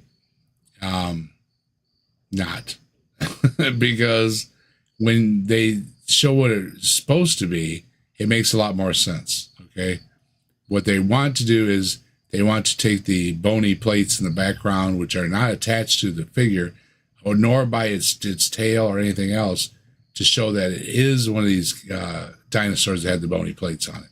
So they are trying really, really hard to make this a dino that wasn't, and it's more clearly I think it's a Sumatran rhino or something. Is a smaller one. If I'm not, I'm sorry, correct me. Whatever is the smaller one, that seems to be what is a depiction of. It is not a depiction of a dinosaur. This is just something that somebody picked up on that wants to see what they want to see. Is not a scientist or a historian or a naturalist or has any clue about the natural fauna or animal life or anything else. And the things in the background used to fill in the background, which are supposedly the bony plates of a Stegosaurus, are also used in other depictions, filling in the background. So it was a style that the artist was using to not leave blank spots on the artwork or whatever. And in certain areas where there would be, they used the certain patterns and stuff to fill it in. It is not the what do they call them? The plates on the back of the Stegosaurus. They are not. So no, it goes around a lot. I said at the beginning, you're not going to hear anything new in this, and it's very old. And this is the one of the temples in Vietnam, I think, and it's supposedly now again, as somebody pointed out, if these things were really regular, showing up everywhere. I think it was Mike that said, wouldn't we have more stories about these things? Well, why is there only one little tiny mention in this entire country about this dinosaur? You think if there was dinosaurs in this country, it would be on more than one silly temple in the middle of nowhere that, it seems to be forgotten about. So it does, again, seem to be that is not what they're talking about, because they were talking about it would be a lot bigger story, and it's not. So that's not what it is. Imagine that. Okay. And then what do we got next? Well, I mean, you can believe that if you want to, but that looks like a Stegosaurus to me. It really. Yeah, well, it doesn't look like a Stegosaurus to anybody that's trained in the field. So nobody cares what you think, buddy. You are not an expert, okay? That there's a reason there are experts, and there are reasons that somebody would say, you want to call Bob about this because Bob knows all about this, okay? And when you call Bob, sure enough, Bob knows about the relief. He knows about when it was done. He knows about what animal it really is. He knows about animals that are specific to the area, etc., etc., etc. And wow, what do you know that Bob with his fancy PhD and everything by his name actually means something. He knows what he's talking about, okay? So it's not a dinosaur. Give it up. But Bob is lying because Bob is angry at God. Yeah, well, Bob's sorry, okay? What do you got next? Come on. Okay. All right. This is a mosaic from this country, actually, Gloucestershire, circa 300 AD, late Roman, and we have these two. I would say that obviously it's a very stylized picture, but they look like sea creatures. You also have a fish behind it, but they have very long necks. So sea monsters with very long necks. They have very long necks. On we go. Oh my! This is from the Golan Heights in Palestine. What is that? Not very clear, and it is very worn away. Maybe it's something else. Maybe I'm mistaken about that. Possibly. You know, that's the first thing I'm going to agree with. Maybe you're mistaken. Maybe you are. Maybe you are seeing these things through the wrong eyes. Maybe you are seeing these things absolutely through the wrong eyes. Oh my God. Hey, Austin, how you doing? Hey, everybody. Hey, Austin. Sorry, I'm late. Well, we were just running through seeing what else he's going to hit on here before the end of the video, because watching this video had nothing new in it. What was fascinating is that they are still pulling up Hawaiian shirt guy videos like they are some divine revelation, and they are so bad. Why anybody thinks, and this is at least twice in this video that they've commended this person for being, the invisible hero behind the scenes or something. You know what I mean? No, I was sitting in the audience and I was watching and listening. You were talking about how if some megafauna existed, that it would be culturally significant. And I think you are absolutely right. We can back that up with real world examples. For instance, Thailand. In Thailand, elephants are a huge part of their culture. Elephants are one of the extant megafauna species that we still have, and you would be hard-pressed to walk down any street in Thailand without seeing some kind of depiction of an elephant. Their whole culture is actually elephants are kind of central to their whole culture, because elephants were a part of how they did war.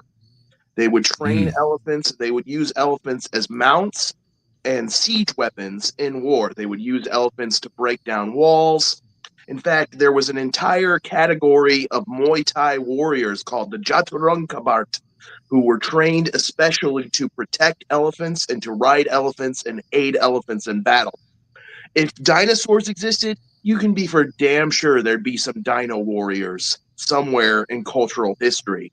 Yeah, it wouldn't just be some drawing somewhere. You'd see you'd see that drawing, and then you'd see several other drawings. You'd have whole manuals about how to ride those dinosaurs into battle, how to defend that dinosaur if you get knocked off its back in battle. It's like, there's real world comparisons you can make there to back your argument up. And I didn't know if you knew about that, so I wanted to share that. Oh, I've got a question. I've got a question for Austin, actually. If you don't mind, Austin. Hit me. Why did the dinosaur cross the road? Is it to get to the other side? No, it's because chickens hasn't evolved yet. Ah, that's a good one. That's a good one. Go ahead, Brainless. Haven't you heard of the Dino Riders? Oh. Yeah, unfortunately, those We're are not going to leave called, anybody out.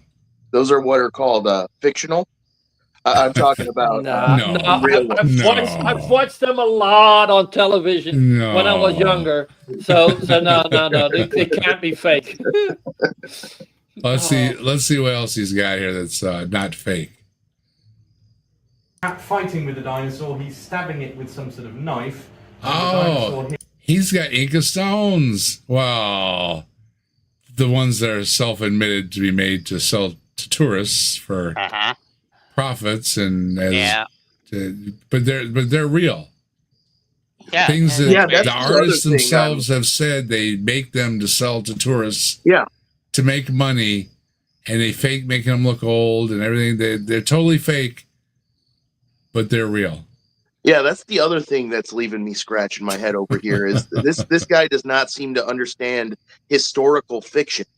Like if I write a story about somebody wrestling with Paul Bunyan, and in the story I write, I have George Washington show up and congratulate Paul Bunyan for winning the match. Well, Paul Bunyan's not real. But because George Washington's in the story, George Washington was real. So now the story's real. It's like, come on, guy. They had fossils.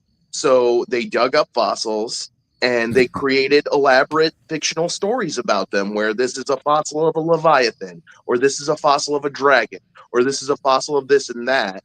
And they were kind of close. They were correct in that this wasn't an organism that existed on the planet anymore. They were just wrong about what the organism was. All right. Hey, Robin. Thanks for stopping by. I was looking at the words that were translated into dragon from the Hebrew into English. And most modern translations don't even use dragon anymore because the root word for one of them basically goes back to the idea of the chaos monster of Mesopotamian mythology. And of course, you have big, scary sea animals on which to base your myths and your legends about chaos. And so don't even need dinosaurs for that. And the more I look between Babylon and Israel, there were very few dinosaur bones to find upon which to base your mythology. It's more likely they got it from the ocean-based mythology of Babylon, and then it just kind of got spread and changed into the Jewish mythology. The human species knew about fossils before evolution was, coined by Darwin. Now, and we debated species fixity versus species changing before Darwin too. And it's interesting how they get a really selective education on the history of this how these worldviews have developed.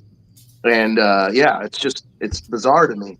Now, there's a lot of evidence that the Chinese came across dinosaur fossils and called them dragon bones, and actually made, what's it called, apothecary type remedies out of those crushed up, quote unquote, dragon bones.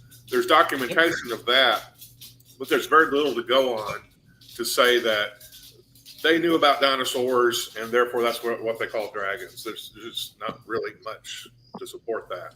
Yeah. So in the way that Christianity and several other religions have explanatory myths, like the myth about how Eve was made from Adam's rib, and to explain why there's two sexes, there were myths about where fossils came from. There was a myth that fossils were statues, that they were carved by, angels or genies and left in the earth. We had explanatory myths for fossils. This argument is basically pretending like the explanatory myth was never refuted by a better scientific explanation. It's really funny, kind of confusing. It seems like he's gotten comfortable in the video here. He's taking a seat. What? He's taking seed? What? Never mind. One of the ways, let's see. That's Lewis and Short. Lewis and Short, some of you will know, is the equivalent of Liddell and Scott. Liddell and Scott is the definitive dictionary of Greek. I think Liddell was professor of classics at Christ Church. I thought it was something interesting. Some people have suggested those animals don't have necks, but it was enormous. And this sort of thing does happen once in a while. What? We don't know what lives in the depths of the oceans. Next slide. I'm pretty sure we do now. Maybe not everything, but we're pretty sure we got a good handle on the types of creatures. Yeah, this seems to be he's pulling articles out about odd things that have been pulled from the oceans, and they're all deteriorated. There's chunks of skin on some bone, and the things look really weird, and they depict them as sea monsters and all kinds of things. But well, yeah, when you have a creature that's most of it has fallen off the bone, it's kind of hard to tell what the thing looked like.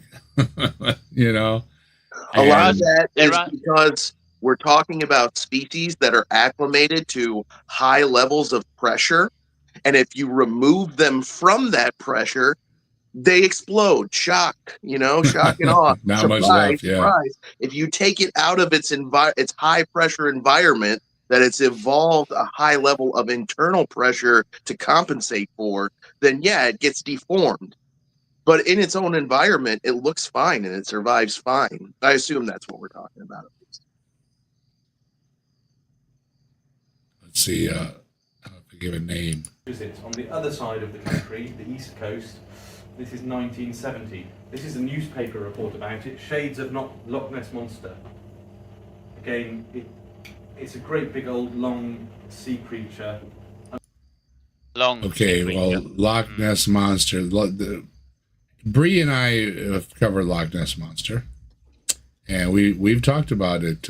We've talked about Loch Ness together, and I always enjoy my discussions with Bree. She's very insightful to these things, and as someone who used to be a believer, she has a unique insight from the believer to the skeptic.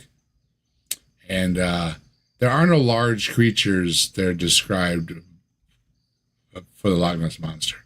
That seems to be a myth. What they seem to be describing is, at best, seals, which are not that large. And there's some northern fur seals around the area. It also seems to come from where the story of the Selkies comes from, which are... They're seals too, okay? There seems to be some seals, but they're not these large creatures. And something I found out about seals. Did you guys ever talk about mermaids? Yeah. So the history of the mermaid, right? Yeah, it's changing, especially with the Selkies being on land creatures. And after they get their nookie, then they take off. I'm talking about mariners of antiquity spending long months at sea and becoming so sexually pent up that they would mistake manatees for semi-aquatic women. I've brought that up before. How long do you have to be at sea before a manatee looks good to you? Yeah, exactly. It's like, dang, baby. I've been gone a while, Dude, we gotta find. Let's come on over my house. But that, I think you've got to be at sea so long that you've eaten everybody else on the ship. There is something to be said for, being at sea for a long time makes you very lonely, and the idea of mermaids and everything coming from sea cows. I mean, Fun fact, actually, I don't know if you're aware of this, but mermaids are evolved from dolphin ribs. Oh, I missed that. I missed that verse in the Bible. Yeah, it's there. It's there. It's in the Seaman's Bible. Oh, okay. See, I knew I was missing a book. In the Seaman Bible? Yeah, That's probably that's the one my mom tore out and wouldn't let me have. So. yeah, I'm not surprised. Oh, those ribs, they can get pretty sexy. Some of the I have met some pretty sexy ribs in my time, I can tell you that. Oh, let's see ribs? We'll see what he's going to wrap up on. This, like I said, this was a series of the man is obsessed with Hovind. There are people that think he is some kind of genius. I don't know why. They think he's got it all figured out. I don't know why. Yeah, well, they are. I'm going to repeat it again. I said this like 3 or 4 times while we've been talking about this guy. Get better role models, bro. Yeah. Seriously. Well, Austin was here last week. He knows this guy's terrible arguments. He started out last week, which was the first in this series, talking about how Hovind is so misunderstood and how he owns all of academia and he's just all that in a bag of chips. And probably why he was crumbling through the video, letting us know that he's still relevant. For some reason, people are still finding Hovind, still thinking he has good arguments, and I don't get it. I think he's a royal joke, and but there's something about Jesus that has an effect on people, and they'll let other things go as long as you're talking about Jesus. And Hovind seems to have zoomed in on the fact that he knows when to stop talking about other stuff and just say Jesus, and then everything's okay again. Yeah, so I think this is my viewpoint on it. When it comes to debating things, there's a few different ways you can do it. One of the ways you can be good at debating is to know the subject just like insanely well, to have a buttload of data to back up your argument, to know all the data and the statistics and the facts that back up your arguments really well, and to articulate them really well, and to source them really well, and to just overwhelm your opponent with an incredible argument that's full of sources, And another way you can debate things is to be so fractally, fundamentally wrong about everything you say that your opponent has to basically teach you 3 or 4 entry-level college courses to explain how and why you're wrong. And Hovind uses the latter model. And for the people that are lauding him, they don't care that that's his approach to the debate. They care that it works, that it frustrates his opponents, that it makes his opponents look dumb, and that it gives him these quote mineable moments, and these he can selectively edit the debates and make his opponent look stupid. So for them, that is equal to him being a genius and being so good at debating. I think there's a good cliche that kind of sums it up, which is that you can silence 50 scholars with a single fact, but you can't silence a single idiot with 50 facts. And that is basically Hovind's model. Yeah. And, with all that, it is about 8 o'clock. And I'm going to sum up this video series as saying it's crap, because right off from the start, he was citing Hovind, who's crap. This guy has no training in anything theological or science or anything else. He says, I taught earth science and all these. The only thing he ever really taught, it seems, was stuff that he did for a church homeschooling type thing. That was mostly his kids. He's not the teacher he claims he be. As in the school system, I think somebody was looking up if he was an accredited teacher, whatever they call it, or something. He isn't. All the stuff he talks about is a bunch of crap. So, luckily, it doesn't seem that he's now Christian things and everything we don't have any control over. But it seems, as far as academia, that he's been kept out of it.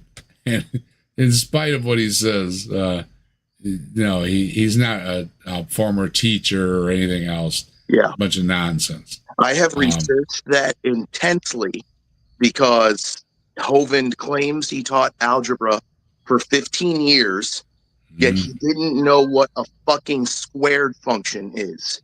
Okay, the man didn't know that when you put a tiny little number above a number, that means you're multiplying that number by itself that number of times. He didn't know what the fuck the squared function was.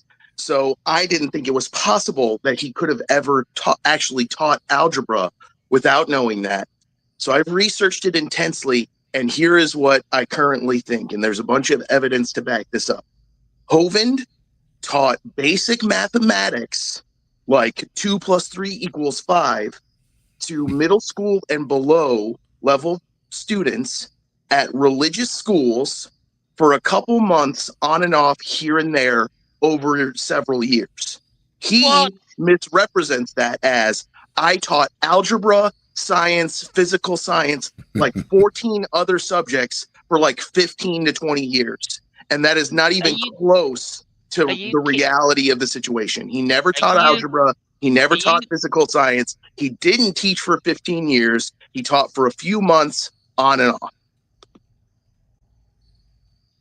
Sorry, Simon. Go ahead. Even I understand that level of You're fine. Math. Oh my God. And like, my education level is not that high. Like, shit. Yeah, no. He likes to shoot people down. He likes to set himself up as the ultimate authority and everything. And yes, the reality is he's not an authority on anything. Yes.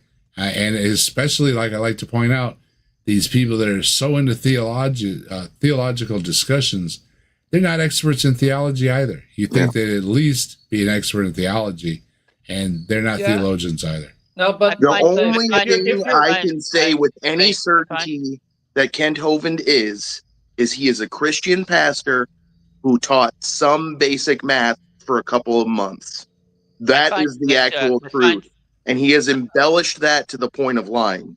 I find that a lot of these so-called teachers, right, and I'm including Mr. Batman or Jim and Jill and a few others, the people that claim that they're teachers, what they've actually taught is Sunday school.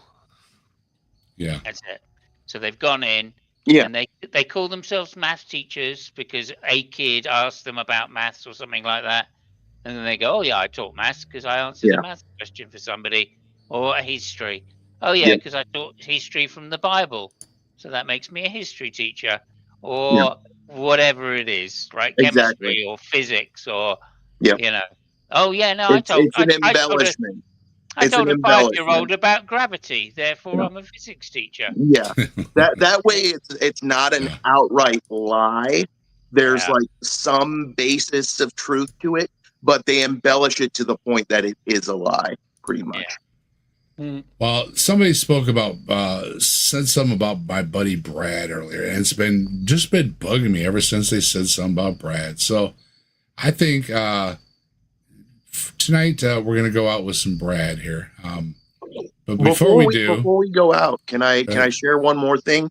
We were talking a little while back about serpents and snakes and getting bit by snakes, and why it's important to know about them, because you can get bit by a venomous snake. And guess who of all people got bit by a venomous snake? Our very own kindergarten dropout, Mr. Hawaiian Shirt Man himself, got bit by a venomous rattlesnake. And I really wish that I had been the doctor that had been working at the hospital when he came to get the anti-venom, so that I could have just been like, some sugar water.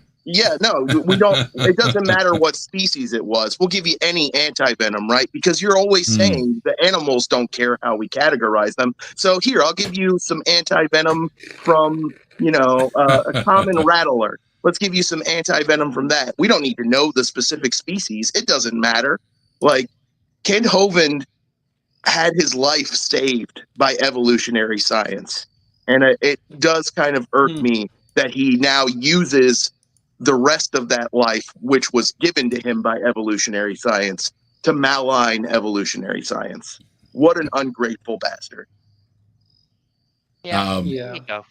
Well, before we call out, before we play the Brad video, let's give everybody a chance to say hi, hello, where you at, what you got going on, all that kind of thing. So why don't we start out with our favorite, Brainless. I seen Slim might be back next week or something. Yeah, he's dealing with stuff. I don't know. Like it's I actually don't know. Like we have been playing some games, so he might be doing a bit better. But yeah, and now I heard like today I saw that a couple of days back he has fallen from a stairs. So yeah. Ouch. Yeah, he was a dumbass. Well, we hope Slim gets back on his good leg soon. Then, and of course, Slim, you're always welcome to stop by here. You're a friend of the channel, and if you want to hang out with us over here, come by a Saturday and say hi to the crowd, and you're always welcome to hang out with us. And other than that, you said you've been playing some games there, Brainless? Yeah. Okay. Just a bit of Red Dead with Slim, like not on live streams or whatever, but okay. So that's at least a sign that he's doing a bit better. Okay. Simos, what you got something planned yet coming up, or is it still in the hiatus? Well, the Onion is still on hiatus, although I'm hoping in a week or two I'll get back to that, I guess. I don't know yet. Depends on particular news that I'm waiting for. But, of course, Monday I've got the Formula One show live from Singapore. So we'll be either flying off to Singapore or not flying off to Singapore for tomorrow's race. And then we'll be doing the show on Monday. Either from Singapore or not from Singapore, and that would be very exciting. That's 9 o'clock UK time, 3 o'clock in the afternoon. I guess that is central. And Singapore Formula One Grand Prix review with Fabio, of course, and Lucky 7 and Wolfin. Mike seems to have dropped off. Yeah, he had to go. He said something about people. Okay. He said people over, etc. in the background. So yeah, he said people were coming over, so I guess he decided to run away. Yeah, I think to be honest with you, people coming over. Okay. I think he was a bit shocked by the evidence given on tonight's video for Dragons. Oh, yeah, he's blown away. Do you think he's at a church somewhere trying to convert? Yeah, well, he's probably just in the corner crying. He's got all this so wrong about evolution when all he had to do was read Daniel. Yeah. Well, Scott, I know Mike's been doing some stuff here and there. He's been showing up. He tried to do something first thing in the morning, but didn't happen until the afternoon. But he's been doing a few things. He was on with Andrew or something the other day, wasn't he? Yeah, he did a talk with Andrew and who's this guy? He did a team up with Austin to talk about. Oh yeah, that Austin guy. Life and everything. And the chemical aspects of it as well. It got really detailed, and he's been doing his studies of cellular life and the chromosome 2 fusion issue. And I think he's been also boning up on Java thinking of doing some programming. So he's busy. He's always busy. Yep, and he's still working on embryology, so we can talk about that too. He said he'll be ready in about 2 years. And Austin, of course, is very studious these days and putting out videos and doing a lot of talks with people, including Mike. You got anything else planned coming out, Austin? Are you busy at school? Do. Or So I have one video that I'm going to make about a creationist on Facebook who plagiarized my content without attributing it to me. So I'm going to make a video about that, do a little victory lap that I'm living so rent-free in creationists' head that they're plagiarizing my stuff without giving me credit for it. So that look out for that. And I'm also starting a whole other series. I'm adding some content to my channel that isn't going to be counter pseudoscience. I'm going to be doing a series about how to use science to be a better Dungeons and Dragons player or dungeon master. I'm starting a series called Dicey Science, and I'm going to use science to teach people how to be better Dungeons and Dragons players. So keep an eye out for that. I'm thinking I'm going to film the first episode of that this weekend, assuming my slightly scratchy, itchy throat can handle it. I'm getting over a little bit of a cold, but I'm gonna do this series to, add some variety to my channel, and it'll still be kind of scientific themed, but it'll be fun. We'll get to talk about one of my favorite games, Dungeons and Dragons, and some of the cool fantasy stuff in there, and how you can use science to make a better Dungeons and Dragons game. So that's going to be coming soon. And for each episode, I've generated some homebrew content for you to actually use in your Dungeons and Dragons game. So I'm hoping this series might make me a little bit of money too, that, people will want to buy some of my D&D content and use it. I have another question for you, Austin. Sure. If you wouldn't mind. Okay. So what do you call a dinosaur with an extensive vocabulary? A thesaurus. Hey! Simply Secular Dave wanted to know, what did they call the autopsy of Michael Jackson at the medical examiner's office? Open mic night. Heyo. With closing remarks, watch for me having the night watch. I think I already have next Saturday planned with a lady that claims there are whole cities underneath the pyramids. So I think we might take a look at that next week.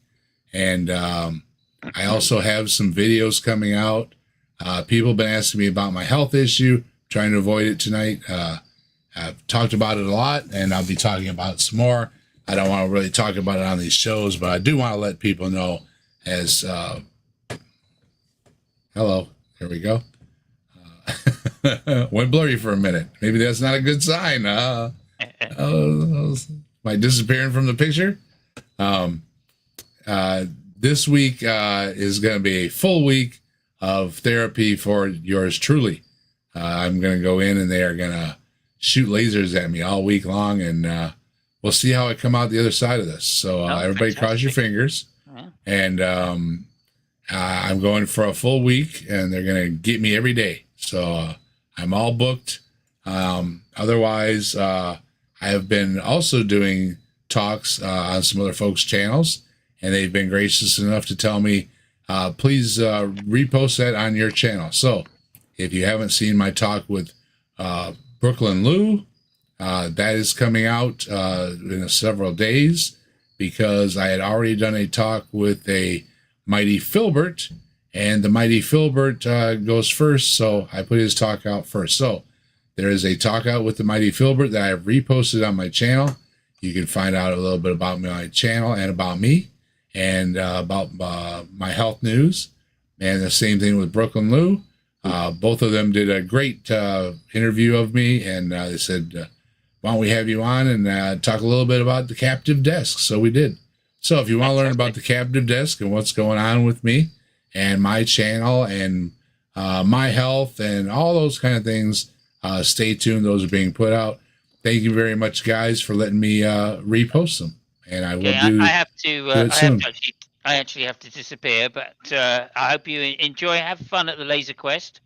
Yep. That'll be good.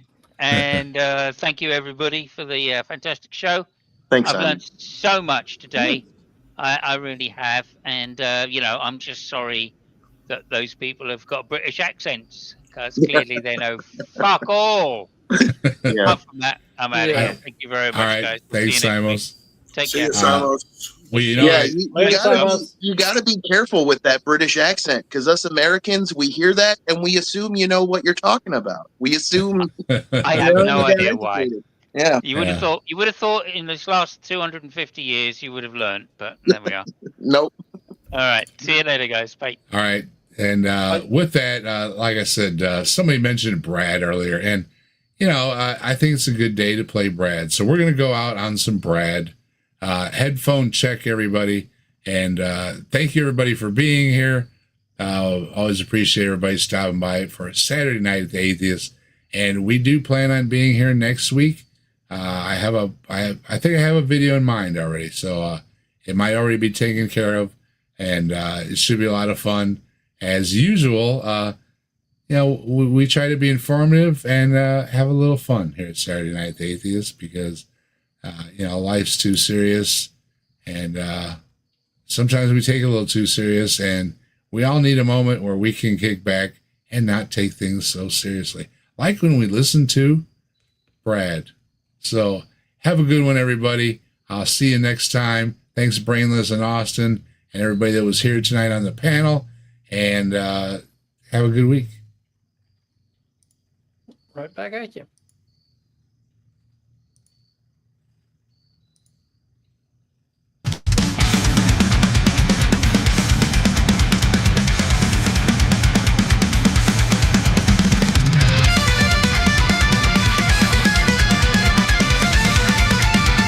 No such thing as an atheist. You guys do not exist. Hey, answers in atheism, and that desktop idiot, and that desktop idiot, and that desktop idiot. You're a fool.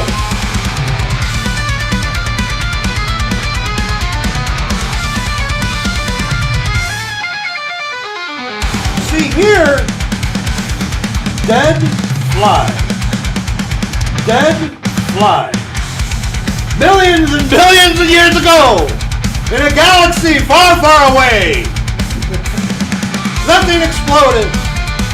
Dead fly. You call me crazy. Plan of thy destruction. Wait a minute, am I reading the right thing?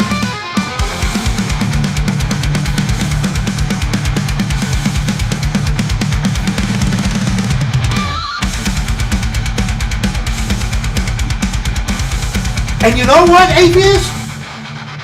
Right. And you know what, atheist? Right. And you know what, atheist? Right.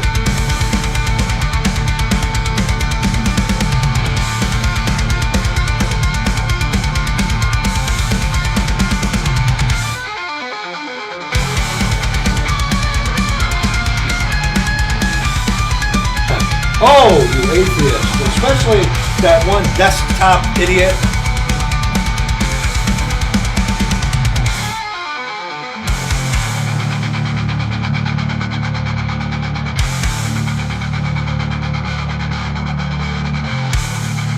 Self-theist, plan of thy destruction.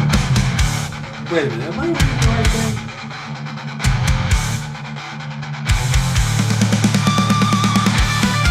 On you. That's why I say, you know, hey, have a great time. Hey, there, answers in atheism or atheist, whatever you were. Oh, you atheist, especially that one desktop idiot. And you know what? They're atheists. You're right.